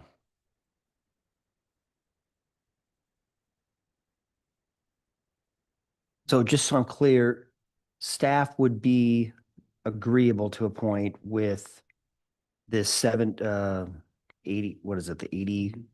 The 74 feet, that's the minimum we would need. I think in just talking with, thinking about that public safety, yes, 74 feet would be the And that minimum we that would need. accommodate trail, sidewalk, all the It would, stuff it would on the side. accommodate the bare minimum of what the city would need through here. It just would change the design And we of would the road. require still trees and some just vegetation along. There would not be trees or vegetation because in the parkway, the trees and vegetation are in the center of the roadway. Well, only the first half, right? Only from- Correct, but there is sufficient enough planting space. Right now, the medians are concrete, but there is sufficient area in those medians that when we redo them, they can be planted. And they were intended to be that way, if I remember right, planted. I believe so. I wasn't here when the city first started moving west of Fenway, but I do think the intention of the parkway's design was to have the center vegetation. But at the 74, we'd have no median. No, correct. And would we have turn lanes at the 74? We would have one turn lane, that left-hand turn lane, but would not have enough space to accommodate right-hand if we ever needed it. And the turn lane would just be pulling in between the 2 lanes of traffic and taking your risk on turning and not turning. Yeah, I'm correct. I mean, you would paint in turn lanes or turn, you'd that's have right. that, what some refer to as the suicide lane. Yeah. But that is the design. So you think of Fenway Avenue, that's what that would look like, is the kind of just that nature of curb to curb. You just have asphalt with painted lines. So why couldn't we have trees every, however, in that green space, that turf, that 6-foot turf space to make it, give it more of that parkway feel and look? Yeah, that's a great question. Those boulevard areas, those 6-foot kind of buffer between the street and the trail are usually where your utilities are located. And so generally speaking, the city hasn't wanted to plant trees in those areas. Generally, they're the first to go when there's utility issues. And how about the 10-foot on either side of the trail or sidewalk? We only have 1 foot. Those are the DU that you see there is on private property. That's the rear yard of adjacent landowners. Not an easement though. Those are rear yard drainage and utility easements. So it is a city easement, but that is going to be those areas that you're going to also have then private utilities and storm drain, swales and those sorts of things running through there. I'm open to not having the center median. I think the traffic counts that were done, some things have already changed out there, but I do really feel it's important to have some kind of that parkway feel and look with some trees on the outside. So whether that's something the developer is willing to do as part of the development agreement to line those, not every, I don't know what the feet is, but just to give it that look. If we're gonna compromise the feel of a parkway with the medians, I'd like to see something on the outside, just give it so it's not this barren concrete of trail, blacktop, and then sidewalk. I thought there was more schematics like this in our packet, but I don't see it on this laptop. Can you go to some of those schematics that do have trees, and what are we looking at? So this is Not- the only one that shows trees. This would be in that, this was one of the right of way or the designs proposed. This is, yes, you do see trees proposed here in those boulevards. The city's policy has been, we don't plant trees in our right of ways. Got it. That is one of the reasons that we looked at this and said we didn't think that this would work because it was inconsistent with city policy. I understand that we're talking right now about changes to the policy for the development, i.e. going a reduced right of way. You can make the decision to do this, but this would be inconsistent with any other newer development that we're working on right now.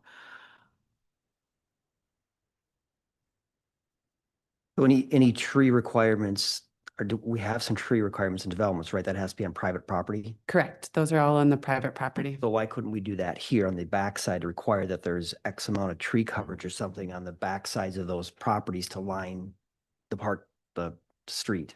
Sure, I definitely think you could see those. I mean, we'd have to look to see if we could put those in those drainage and utility easements, or they'd have to be kind of out. I don't have the utility plans committed to my memory right now to know. The last thing we don't want to do though is we have drainage issues in our neighborhoods, not necessarily in Hidden Creek, but in the headwaters area.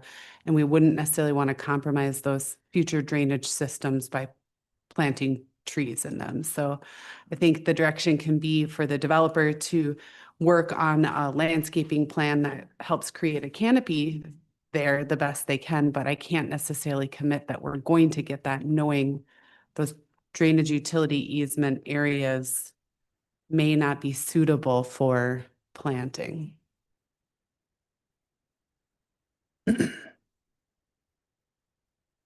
If I have a question, if we did sorry, just so I'm clear, if we did the 84 foot, that one would be divided, and would it be turn lanes, only left-hand turn lanes? Only left-hand turn lanes, but we could accommodate then trees in the median. Or vegetation, I can't say trees. It would be much necessarily, safer. some- Right hands aren't so bad, but left hands having the turn lanes would be safer. At this point, I'm in favor, sorry, Kevin, to go cut ahead. you off. No. At this point, I think I'm in favor of the 84 foot roadway, because then it allows it to be divided. It allows the left-hand turn lanes that are safer. It's more in, it's the same feel throughout driving. And then we are guaranteed to have the trees in the median. And it's still a compromise because the original was 100 feet, correct? That is correct. So just a question, like, when I look at those medians now to put a tree, I mean, we could dig those up, those concrete, and put trees in those existing medians that we have there now. It seems pretty, like, not the greatest environment for, There's grass in the medians, there is now. concrete at the bull noses, and then it opens up to grass. Okay. That section and the one up closer to the roundabout. One more. No trees there, right? Yeah. Currently, there's no trees. There's never a landscape plan for the parkway. That we were probably gonna make a developer pay for a landscaping plan down that road. But I mean, that's what it was designed to have grass that you could irrigate and put trees in. Just, we've never had that part of it yet. I think the hardest thing is, we're really trying to envision down the road. I mean, right now, I know there's not a ton of houses on the north side, but there's going to be a bunch more, and we're going to have a whole bunch on the south side.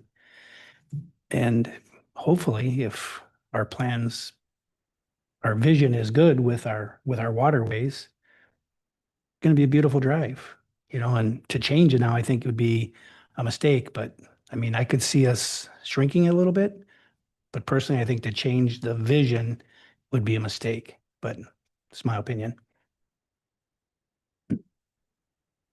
So remind me the width from the roundabout to where we are today. Pardon? What's that width of that road today that's been built out? The right of way is 90 feet to where we hit the first Hidden Creek plat. We're expanded to 100. And that's what it is going to where it's built out today. And then it's 100 leading to the new plat line where Hidden Creek South will extend. Sorry to give her, what staff is saying is we could go down to 74. It could not be divided. We could go as minimal as 84 to allow for the division. Out of curiosity, why did we go down to 90? Well, we 30? started with 90.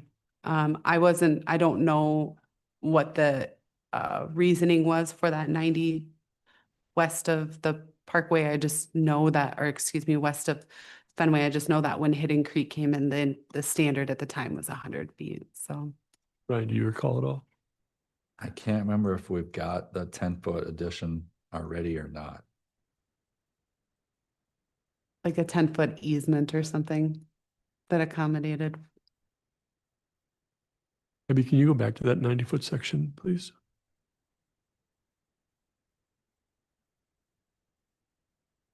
In this 90-foot section, there'll be room for that 10-foot trail. Yes. Not an exact science On both sides, right? on both sides. Yeah, Yep, because the you- one's yeah, there. Yep. The trail exists and then leaves that room for the trail on the south. You see right now 17.9 feet. This is not a survey. It's not exact science. There's probably. So the left 10-foot that's not acquired currently was in the review memo requesting that part of the Hidden Creek South plats. And the reason why you would need 100 is to ultimately do the design that's been constructed to date. But then if you had to come and construct right turn lanes in the future based on traffic counts, traffic capacities, you don't ever need them, then you wouldn't need the 100-foot right away. 100-foot right away is 100% related to being able to fit right turn lanes in the future. So right there, that intersection we're looking at where there's a stub going south, we wouldn't be able to do a right turn lane. That is correct. I don't know.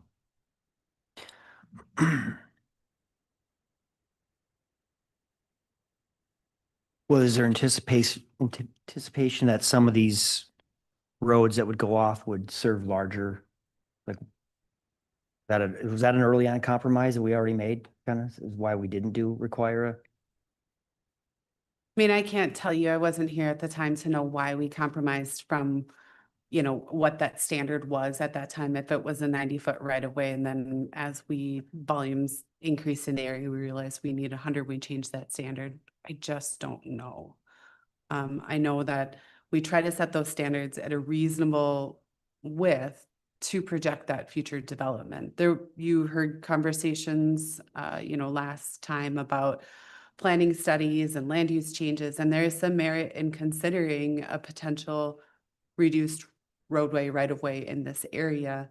We do that as a risk. If we do decide to change our mind in the future, we won't be able to accommodate that additional turn lane. So at you minimum. you had a different property owner to the south. I think that's what they were willing to give at the time, and that's what you were able to get, knowing that in the future with additional plotting to the south is when you would obtain it through a plotting process. So that's knowing what was going on there. That's my best guess right now. I mean, that was a long time ago. Headwaters Parkway is designated in your comp plan as a major collector. Everton Avenue that was referenced tonight is a minor collector. So two different roads, what we're connecting to. But I think we kind of outlined the who, what, and whatever would be needed if you wanted to do what, or what if you want to maintain a future road like a divided parkway, or what Fenway Avenue would require. So, two good points that both you and Councilmember Miller and Valento made. I think that these left turn lanes are much more important than right turn. I think that's a compromise. As you said, at 84 feet, we get the medians in. It's not exactly what you guys want. It's not exactly what we would want, but it's a good compromise that I think we can work with. It reduces a little bit of price. We get our medians and still get the parkway piece of it. Again, probably not what you guys want to hear, but that seems like a good compromise. And we've been kind of compromising, you know, it started 190, now 84. I don't know. It's my. Yeah, I agree. I think it's important to have the median there, that center median, just have that consistent look, the opportunity for future vegetation.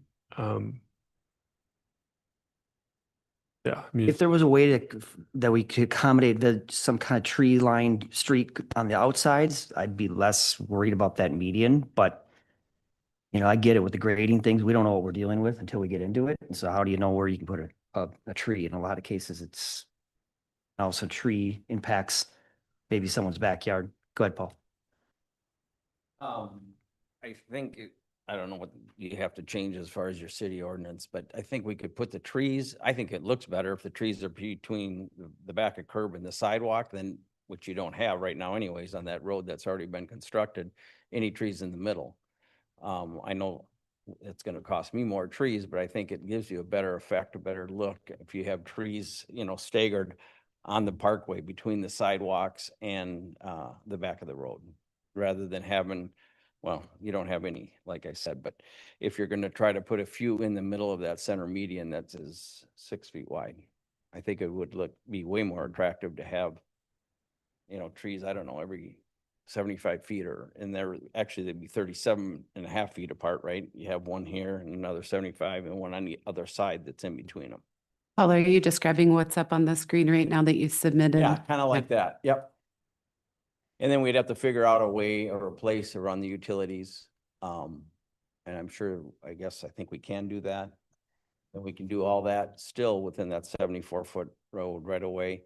The direction was to try to come up something that would meet what Ryan, I believe, needed as a safety. His big concern when we met was that we had the left turn lanes. We're providing the left turn lanes to satisfy that. I guess I just would really encourage reconsidering that we do this 74-foot road and we do something with the trees. I think it would be a better, more, just a better looking development rather than a few trees down through the center. Okay. Well, Abby, correct me if I'm wrong, but as we develop these properties out, the developers and our plans are going to call for trees on the backside of those lots along the parkway. Aren't we going to be looking at that from the developers as they build those out of the homeowners? We do look for 4 trees per lot Right now. So we already have that requirement. So we will end up trying to have some of that vegetation. I think at the concept plan review, I can't remember, possibly was the park commission or the planning commission who really wanted to already see quite a bit of vegetation, maybe even some berming. I don't remember, forgive me, and maybe it was the council along those parkways and those rear yards to really help break up that roadway and just that, you know, mass. I think there was just concern about the future of just having 6-foot fences all along those property lines and that tunneling effect you can have. And so that was some of the early direction. I would have to pull the landscape plan to kind of see how that necessarily fits with this whole thing. But Yeah, I yes, remember- 4 right. trees per lot is a minimum requirement. Right, and I remember on planning it come up and they were proposing fences and we said, no way, we want trees. So there would be trees in the green spaces outside of the bike trails down both sides, and then there would be trees down the median, was what the vision was.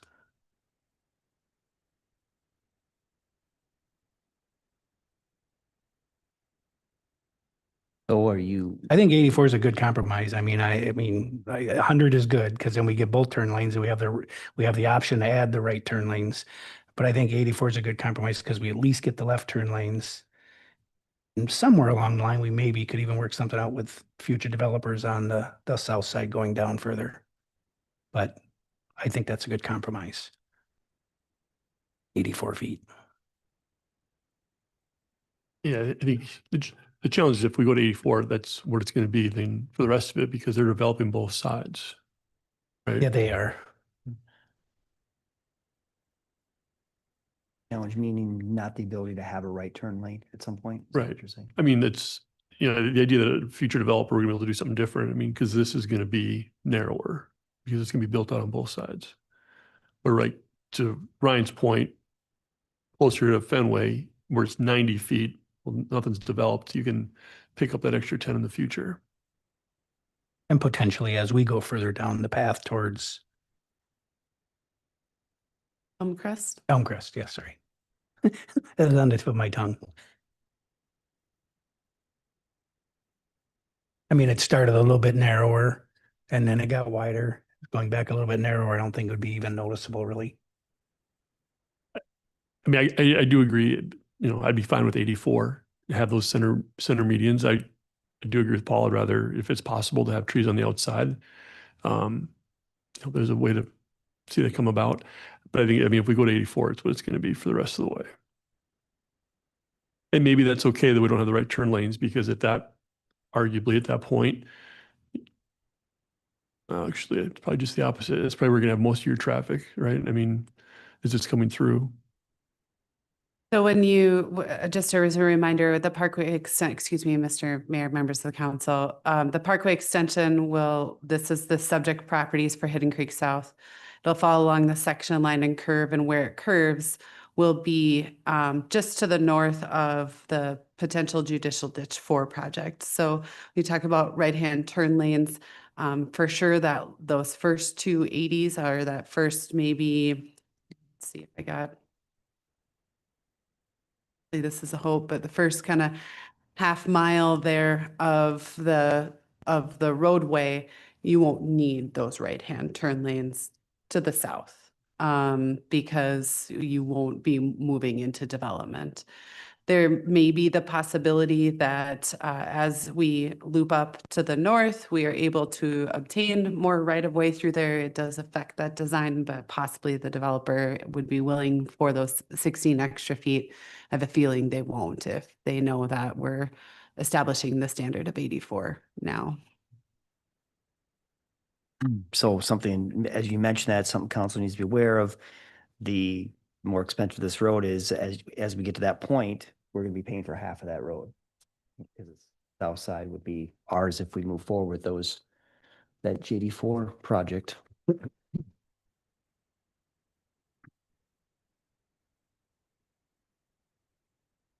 Well, I think that's the comfort level at this point. So what I'm hearing is all of you say the 84, I've heard all of you say the 84-foot is a good compromise between what the developers proposed and the city's required of 100 feet. I've heard a couple of you say you want to continue to maintain that center line. And I've heard a couple of you say you'd like to see maybe trees on the backsides. I think the only thing is going to be is, are we committed to 84? Because I think if we're committed to 84, we're committed to a center median. Yeah. That's the reason to go to 84. Perfect. And then I think the only other item for discussion is the actual request for a cost share. Initially, it was 50-50. The developer was asking for, when they were proposing a 70-foot right-of-way with a 34-foot street back to back, they were saying they would pay the whole thing. Otherwise, 74 feet with 39 street back to back would be 20% cost share. Haven't looked at the numbers since, just with an 84-foot right of way, but splitting the difference between 156 and 176, maybe we could say it'd be about 166,000 a city cost share for the roadway. Currently, the city's development code indicates that developers pay for the entire improvements that they need as part of their plat.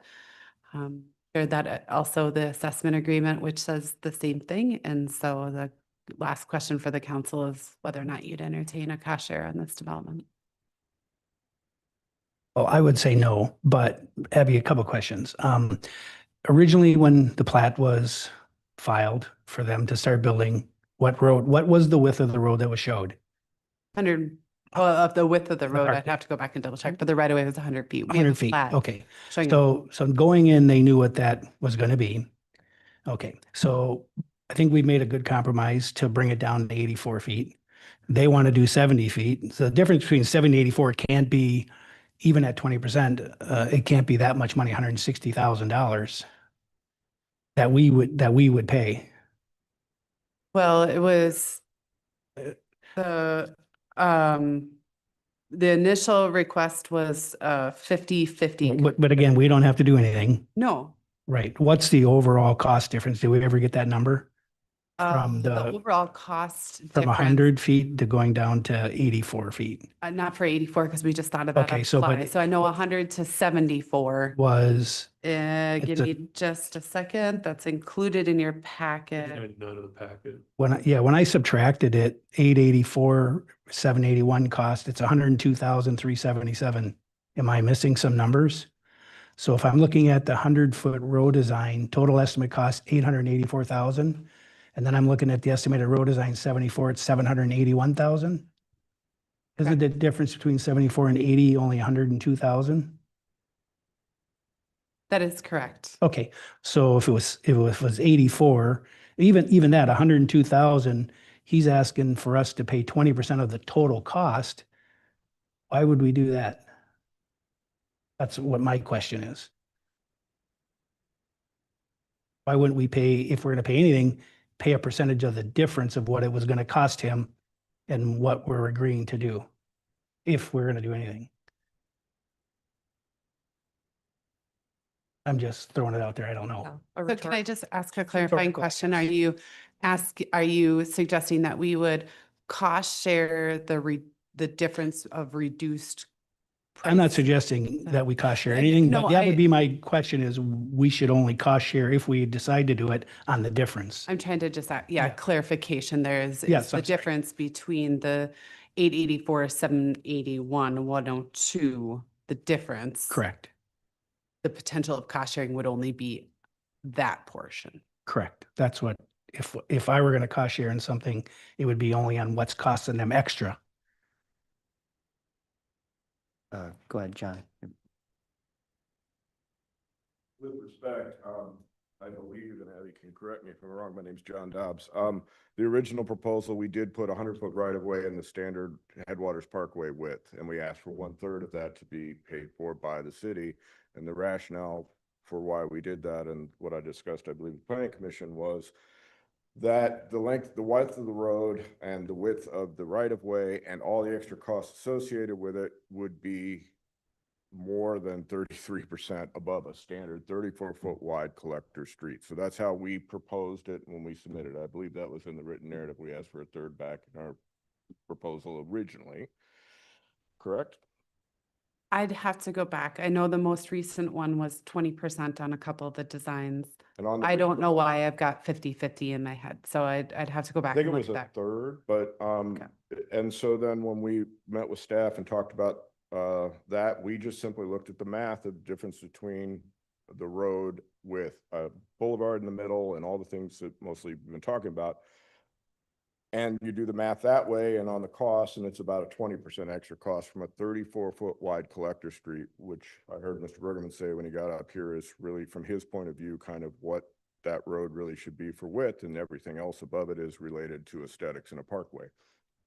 I'm not suggesting you agree or disagree. I'm just suggesting this isn't arbitrary. We've really tried to kind of work our way through and keep the numbers from beginning to end. That's it.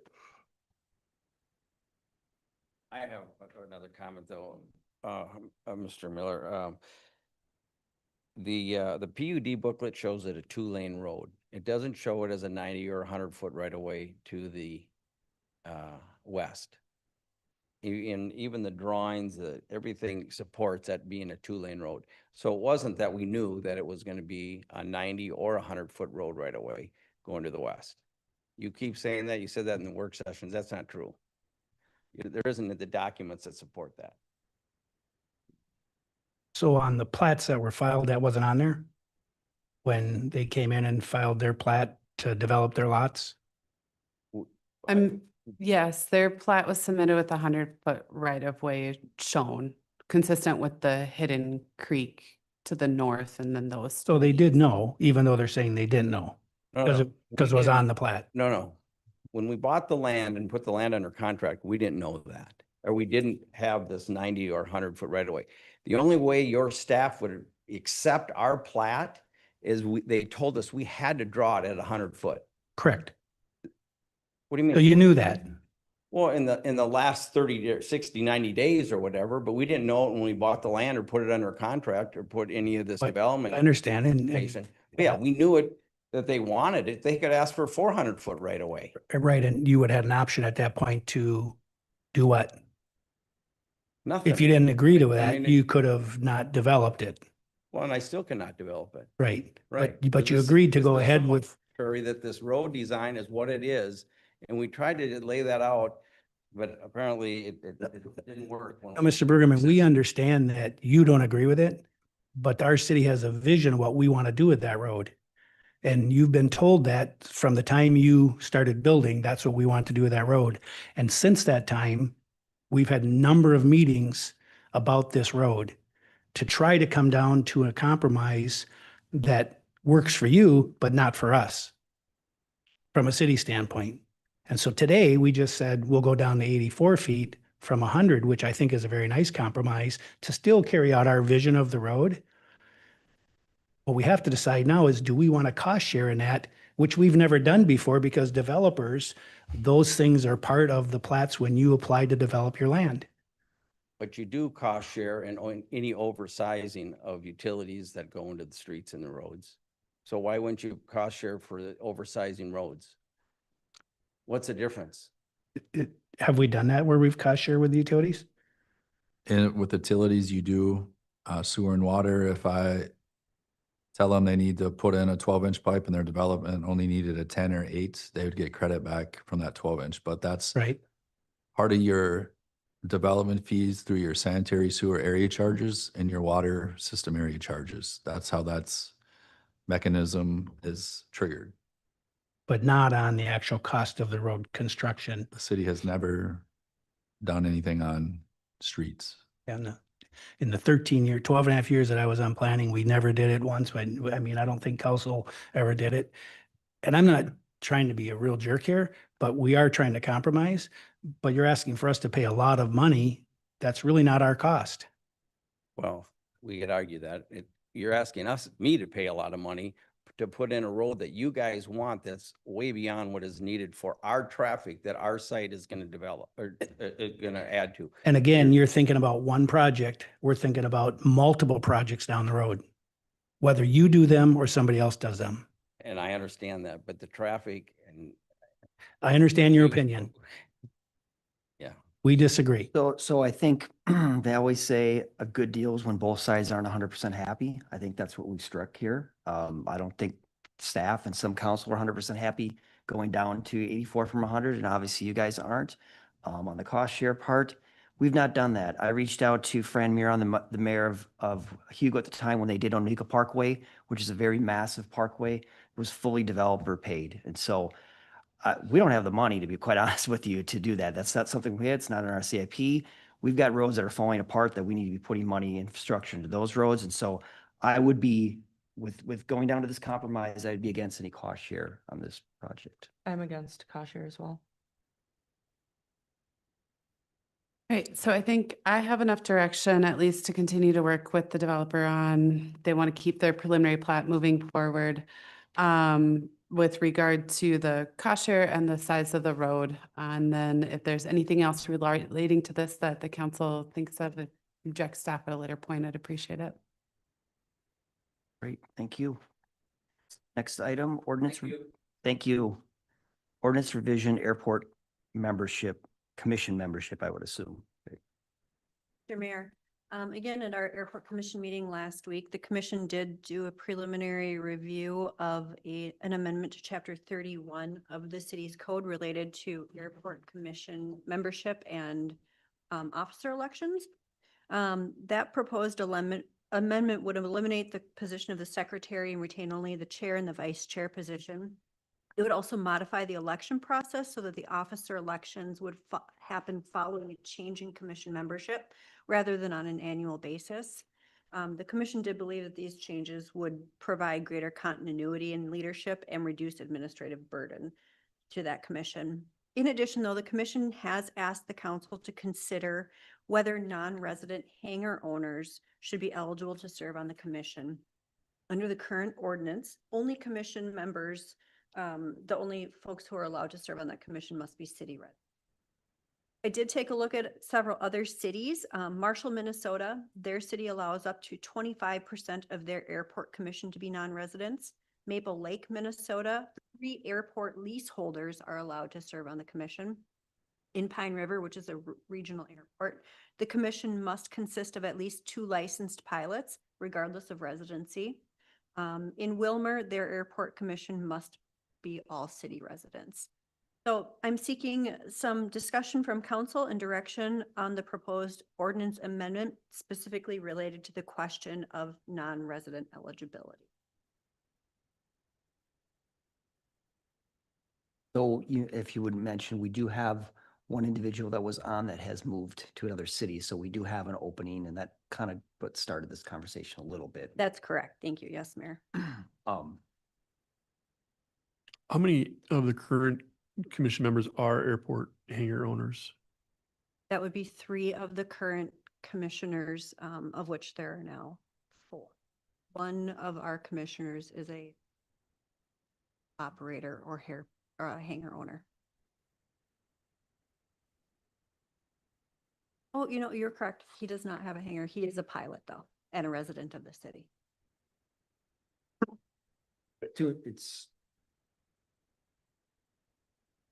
Yeah, I guess I'm not opposed to the idea of allowing non-residents if they have a stake in the city through the airport. I do like the idea of then also updating that mix so that it's not all airport owners out there. That there's some, maybe some variation. Problematic.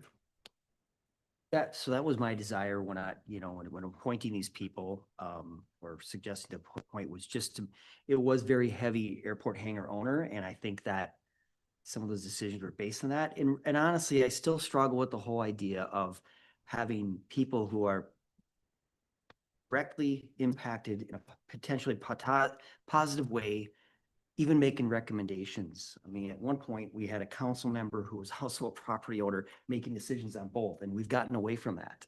And so you kind of set them up to fail. I mean, all of us, when we are elected, we have to state other properties that we own in the city other than our own residents. And so, but yet they're able to do that and have been able to do that. On the flip side, we've got some very smart professional pilots that could bring a lot of knowledge to that commission. And so that's where I'm conflicted. And then what does that do? Do we allow a planning commission member to be, because they own a piece of commercial property in the city, but they don't actually live in the city? Is that a way to open that up so that it's not resident only? I don't know. And the other thought was, can you make this more of an advisory? Well, they are advisory, but maybe take the term commission out of there to keep it so it's not the same as a park commission, or yeah, or something that then makes it a little bit more palatable if anyone's having a hard struggling with, hey, why is not just us, but the public in general, why is a non-resident owner on a commission?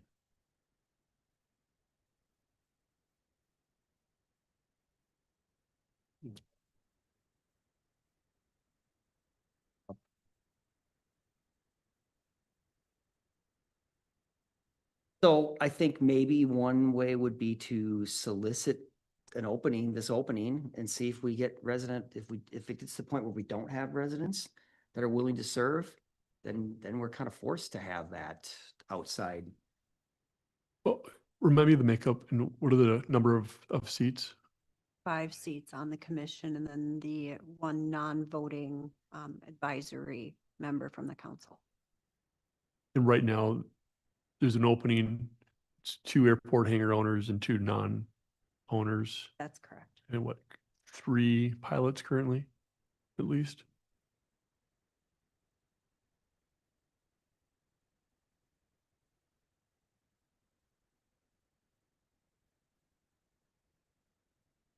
Yeah, I guess we're kind of open. I mean, no more than 3 hangar owners, although I mean, that gives a,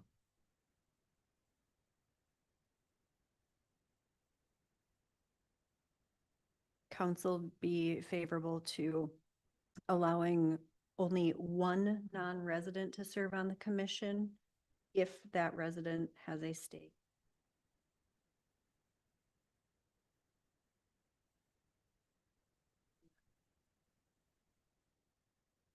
Turn into a situation perhaps down the road where we have 3 non. That way we would still have the majority of that commission be residents. One of those positions. If we went down that road, it could be like 1 member of the commission may be a non-resident, and then that way, if we do get residents who apply, they could still be picked to be on it. But then if we get only non-residents, then they could still be on it. Of the option, it wouldn't have to be a non-resident. If that makes sense. Yeah, yep. Say at some point, we're not getting planning commission members. Up to, again, someone has a commercial property in town that doesn't live in the city, now they can be on that planning commission?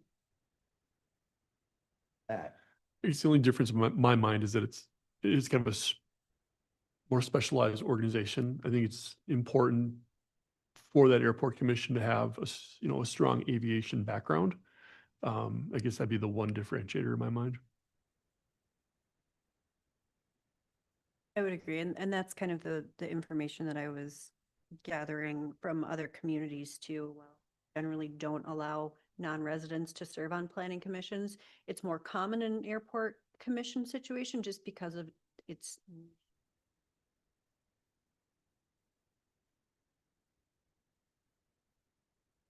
Yeah, I guess. Put it out there and there might be a resident that applies and that might end up being, Yeah. I think you have enough direction. I'll bring back an amendment for your consideration at a future meeting. Right. 9C Comfort Lake, Forest Lake Joint Powers Agreement, Abby. Great, thank you, Mayor Roberts, members of the council. So as you all know, when we approve developments, we generally have a development agreement of some sort, and associated with that development agreement is some sort of financial security for the public improvements. So in other words, we're holding usually a cash escrow or a letter of credit in the amount of the public improvements in the event that the developer can't complete those. We have the money to be able to complete them. So when it comes to stormwater management, erosion control, we have recently learned that Comfort Lake Forest Lake Watershed District also requires a security. Therefore, a developer is essentially double paying financial securities. In talking through this with Comfort Lake Forest Lake, they've entered into joint powers agreements with other jurisdictions in the watershed district that would essentially waive the developer's obligation for the watershed's security if the city held the securities that was in the amount suitable to the watershed. A copy of the JPA was included, a joint powers agreement was included in your packet for reference. We talked about this as a team. We talked about this with legal counsel. And I think one of the big things that we identified as kind of a policy trade-off for it. We don't want our developers, we hear development costs money, right? And we don't want to be our developments double hitting, but we also don't want to be responsible for another jurisdiction's security. And so one of the things that we took a look at and talked about with watershed district staff is their willingness, if we entered into a joint powers agreement for land development projects that are happening, is that in the future, if the only remaining security that they've done the improvements, but the watershed still wants to hold securities, that there would be a process to transfer that security to the watershed. In other words, we're going to hold on to those securities for stormwater, erosion control, the requirements we already have in our letter of credit. But in the event that all we're doing is holding it for minor things or items that the watershed is struggling with, then we would transfer that over. So included in your packet was a little bit of an analysis of kind of saying, we've got a policy trade-off here. We don't want to double ding developers, but yet at the same time, we don't want to be responsible for another jurisdiction's requirements. We're not really being responsible for another jurisdiction's requirements. We're holding money for the securities, for the public improvements that we're going to own in the future. And we do think that this is a really good opportunity to help reduce development costs in Forest Lake. So tonight for your consideration of a brief discussion to see if you're comfortable with us moving forward with the watershed district on joint powers agreements for development in Comfort Lake Forest Lake Watershed District boundary, with the caveat that we would work with our legal counsel and their legal counsel to get in some language in there that's kind of protecting us in the long run, that we're not holding securities in perpetuity for the watershed district if all was remaining was watershed district requirements. Does that make sense to everyone? Yeah, one question I have is why are we only considering this with Comfort Lake, Forest Lake, not Rice Creek? It's a great question. We have put out a phone call. So this is a fairly new thing that's come up with the Amberley Woods development, the first development in Comfort Lake, Forest Lake Watershed District since Forest Hills Preserve. I do believe that a similar agreement was had between the city and Forest Lake or Comfort Lake, Forest Lake on Forest Hills Preserve, but it was a little bit more maybe of a handshake variety. This would be formalizing it. We have put out a phone call to Rice Creek Watershed District to understand their security requirements to see. And I do think if the council is favorable, that direction to staff to work with both watersheds on similar agreements is very appropriate. We want to try to reduce those costs for our developers and have our policy align across the watershed throughout the community. So when you say save the development community money, I mean, the dollar amount's going to be the same, I would suspect. It's just going to be two different bodies are holding it, right? Yeah, so this is the example, Amberley Woods. Amberley Woods has a development agreement that has $2 million in public improvements. We're going to hold a letter of credit for $2 million. And of that $2 million, about $500,000 is specific to stormwater grading, erosion control. the watershed district would also require a letter of credit for that $500,000. So now the developer has to have two letters of credit, one of 2 point something for the city and this 500,000. What we are proposing through the JPA is that the Comfort Lake Forest Lake watershed letter of credit would go away because they're acknowledging our letter of credit is meeting their requirements. Ryan has been working through those overlaps. It's not like their letter of credit is asking to cover items that are in excess, above and beyond what the city's requirements are. That makes sense. They're actually not even requiring financials to cover a lot of things I think they would want. Yeah, so I have their breakout. I'm trying to get a meeting scheduled with their side.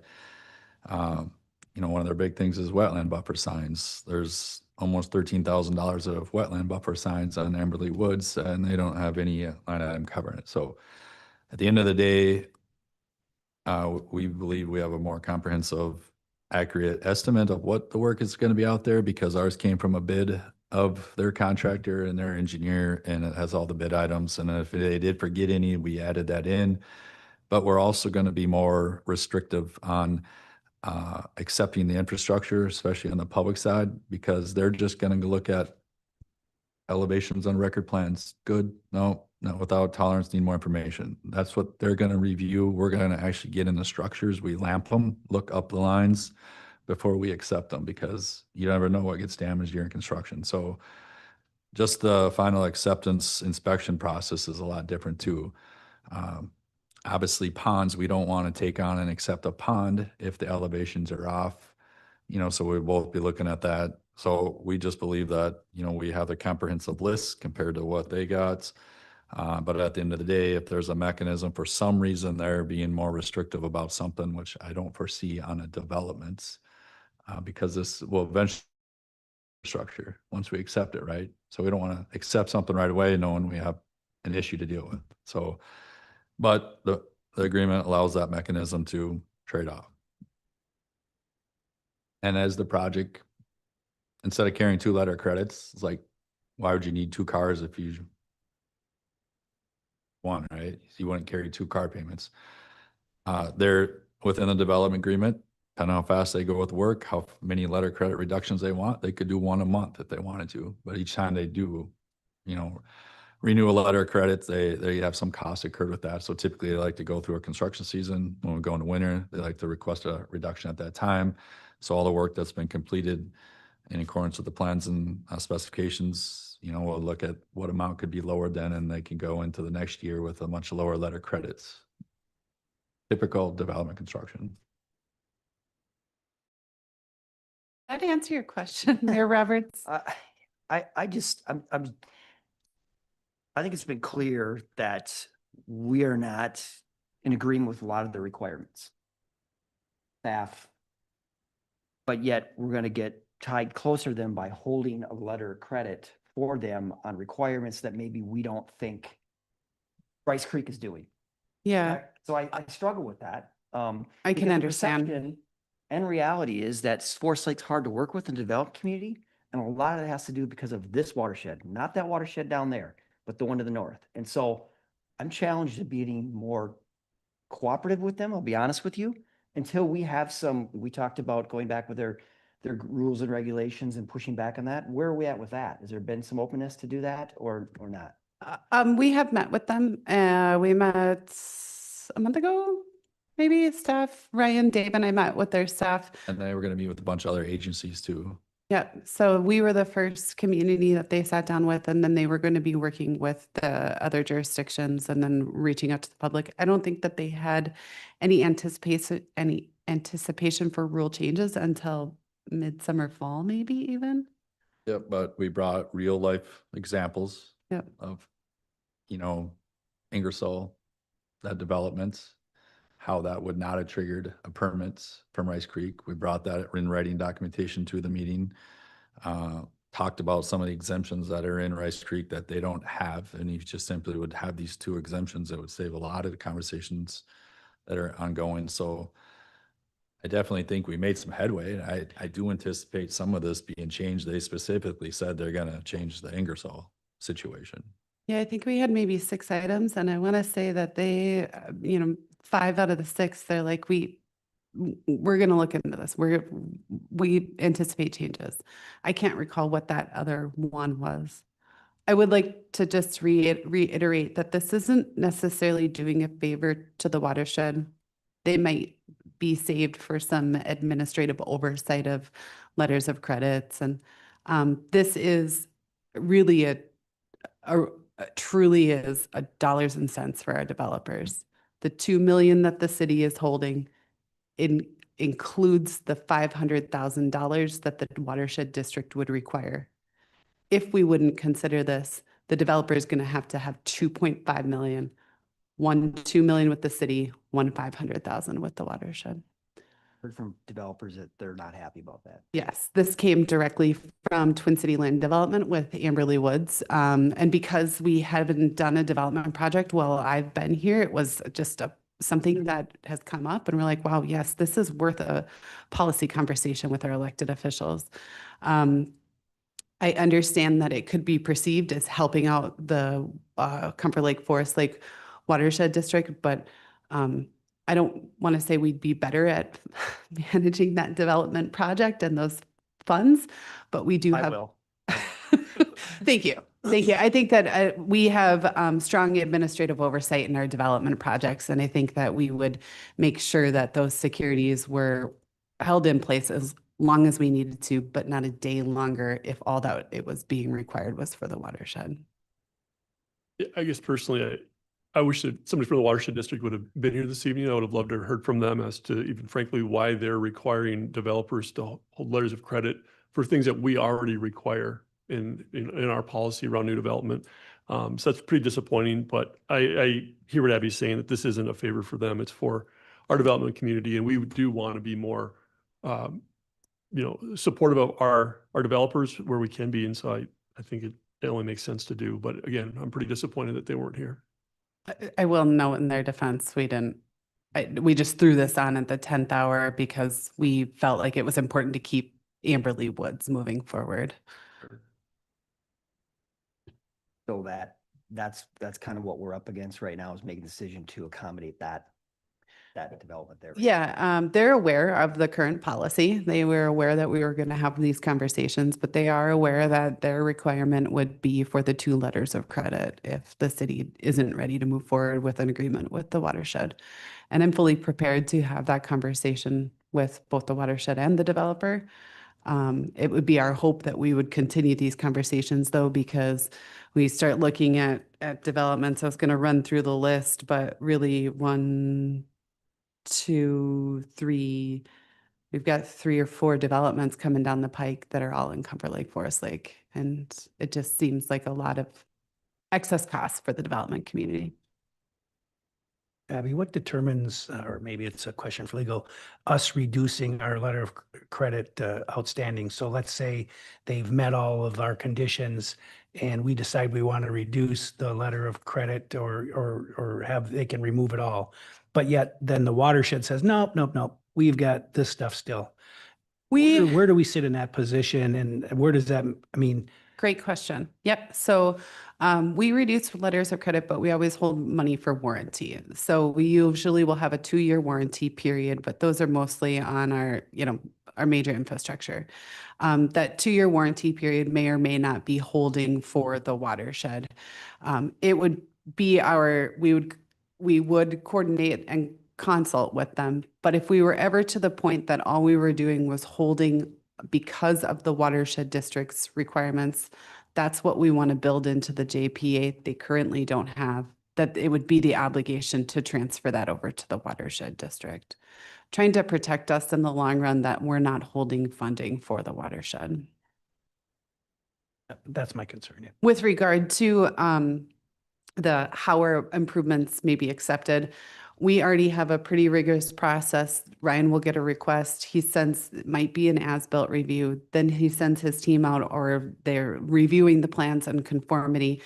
A lot of times we have our review and our acceptance has been the trigger for the watershed to say, oh yeah, we are as well. There have been very few circumstances that since I've been here, where we have a project that is closing out, but the watershed still has ongoing issues. $13,000 for wetland buffer signs? Let's be clear why the expense is so much for the development. It's the requirements of that watershed. There probably isn't anything in place on the Rice Creek side of things because they're not so over the top. I'm just speculating there, but $13,000 for wetland buffer signs. Affordable housing. Affordable housing, yeah. So I'm not, I would rather whatever the council's direction is, I'm against moving forward with them on this thing. Unless we have some more clarity or we are confirmed with some things that they're going to reduce some requirements, part of this process, I'd be more open to it, but right now I'm not.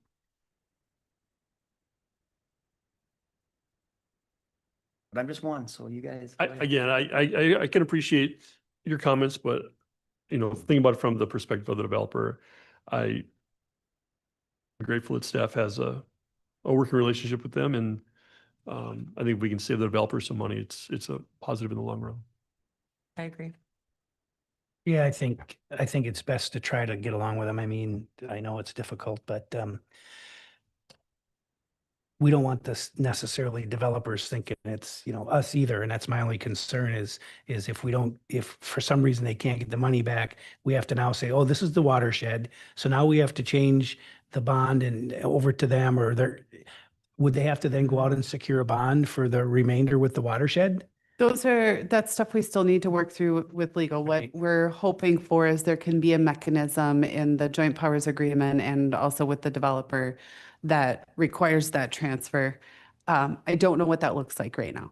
The watershed doesn't know what that looks like right now. They're favorable to having that conversation though, because they recognize too what the benefit is. to the Has there been an instance where we've released all of our bonds or our, what we've required, and then the watershed has said, no, we're still holding this until this is done? Has there been instances like that? Or usually when we're done and we say it's good, they're on board?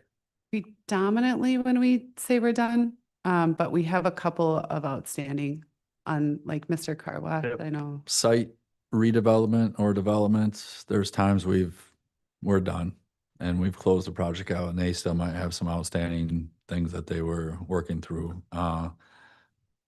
Not on residential. Usually we're the ones that would have the last things to approve or sign off on. But then they're tying up that bond still that they've had put in place until those things get done, until the watershed's satisfaction before they'll release it. Yes, so at least in two circumstances in the last 4 years, we've had the Chase Bank and Mr. Car Wash, I believe. City was done. We closed those projects out. The watershed district still has a few outstanding items. In those circumstances, what I would say is fairly few. We would write into this joint powers agreement that then those bonds would get transferred to the watershed. We're not going to continue to hold money for them anymore. Do you know if the watershed's reduced the amount of the bond then down to those last few items, or they still maintain, let's say, a $500,000 bond? That's a great question. I don't know how they administer their financial security process. But we would be, working through that joint powers negotiation to administer it through our process. We consult with them, we release when necessary and appropriate. I think we might have better leverage if we're kind of dictating that, solely versus, but again, we could still be at their mercy for some things. We could, there could be some remaining items. I don't know, wetland buffer signs, right? We don't require them. The development requires them. We probably would still hold securities on wetland buffer signs. That's probably not fair, but But whether we did them together or separately, they would still require that. they would. Yeah. So I think most of you are in favor of us continuing those negotiations or the working on an agreement with the watershed to see if we can come to some solution that protects our risk and helps reduce those costs for developers. So maybe we'll have something back for you soon. Thank you. Thanks. end of the planned agenda, so we'll go into staff updates and Ellie. Good evening, Mayor and council members. On June 15th, so at our next council workshop, we will be having another budget discussion. So encourage council members, if you have yet to reply to the email asking for feedback on what was presented at the last workshop, please get that over to me. Or if you have any other ideas or things along those lines, please push them to staff. And then also at that workshop, we will be discussing an additional alternative for a funding solution for the Public Works facility. Ryan? Mayor, City Council, in case you hear about it or haven't heard about it yet, there will be a closure on Highway 97 at Floral Bay tomorrow just to get some water main work across. All the MnDOT's done a lot of news blasts and stuff like that, but Chad Quigley actually went out and notified all the residents too, so they're well aware of it, to get water main across that road on that project. Local Street project is planned on starting Monday on Hayward Avenue, that section just on the other side of First Lake there. And then Met Council 2023 grant that we did, and we also got the 25 grant, so we're just starting that. But remember, that grant was a minimum of $50,000 award for projects we submitted, and then they tally up all the costs that have come in to see how much more they can give out to eligible projects. So we went from the $50,000 to $133,771 that we got in projects that we were going to do. This is something that, working with Public Works, we've just strategically have laid out where these projects will be done, knowing when this grant has come out. So projects you needed to do anyways, that included 9,000 feet of sanitary sewer pipelining, 10 manholes that were aligned, and the replacement of lift station 25T. So. And did you have anything? No updates. Abby? Quick development run through. We've got 3 concept plans that you're going to start seeing come before you. The Sheelander concept plan in Clear Lake. Also, we received a new one, Birchwood Estates, that's just south of Amberley Woods. Preliminary plat, you might end up seeing Hidden Creek South coming before you. I'll reach out to those developers in the morning and see how they want to proceed. And then final plat, we do have Havenwood, which is the second phase of Chestnut Creek, as well as we just received at least the fees for Hidden Creek 4th edition. So that last little part of the first part of Hidden Creek before they would move on to the south. So we've got a number of developments that are going to be coming through. I think it's going to be dusty skies this fall. That's what I think is going to be in Forest Lake. And then also just a community-wide update, Transit Link on Demand. That's the Tuesday, Thursday bus that runs from 10 to 2, has recently dropped their fares to $1 per ride. So they've marketed it as Fare for All, but that is a huge asset to the community. It is a dial-a ride, but it's on demand. So, within a few, it's like bus ride share. If you think about like that, 15, 20 minutes, maybe half an hour, your bus can pick you up at some nearby stops to the community and bring you to a lot of the retail social places within the community for $1 a piece. So try to help spread the word, because I think overall they saw really low ridership in the community, but I also wonder who's riding between 10 and 2 on only Tuesdays and Thursdays. So Is there, they're not considering expanding, because if I remember correctly, that's a much smaller that's area of the the city. smaller inner city, not the one that would bring you out of the city. Again, you can pick up the phone and schedule usually 24 hours in advance if you need to go to the airport, if you need to go to the Mall of America, or $3.50 one way. They generally schedule round trip right away, and have a pretty good success rate of those out of city. Those remain the same, but those are the $3.50 still one way. So still $7 to probably get most places in the city is a fairly decent rate, I think, when you look at some of the other rideshare apps and things. Dave? Just some updates on the medians. Phase 2, they're doing the concrete work and topsoil this week, and then should be planting landscaping trees, sod next week. The first phase, contractor's coming out tomorrow to do all the punch list, all the trees and plants that died over the winter. They're replacing all them for warranty work. So probably by the end of next week, it should be looking pretty finished up on both sides of the bridge. Andrea. Good evening, Mayor and council members. Just to update last week, Officer Joel Mayer and Officer Max Meyer started. That puts us at 27 of 29, so we're moving in the right direction there. And we're also just finalizing some of the last things for the 4th of July for staffing. Great. Chief Newman, Fire has no updates. question for you. Was there some structure fire or garage fire out on Imperial yesterday or something? Yes, at approximately 1:30, Foresight Fire was called out for a vehicle fire.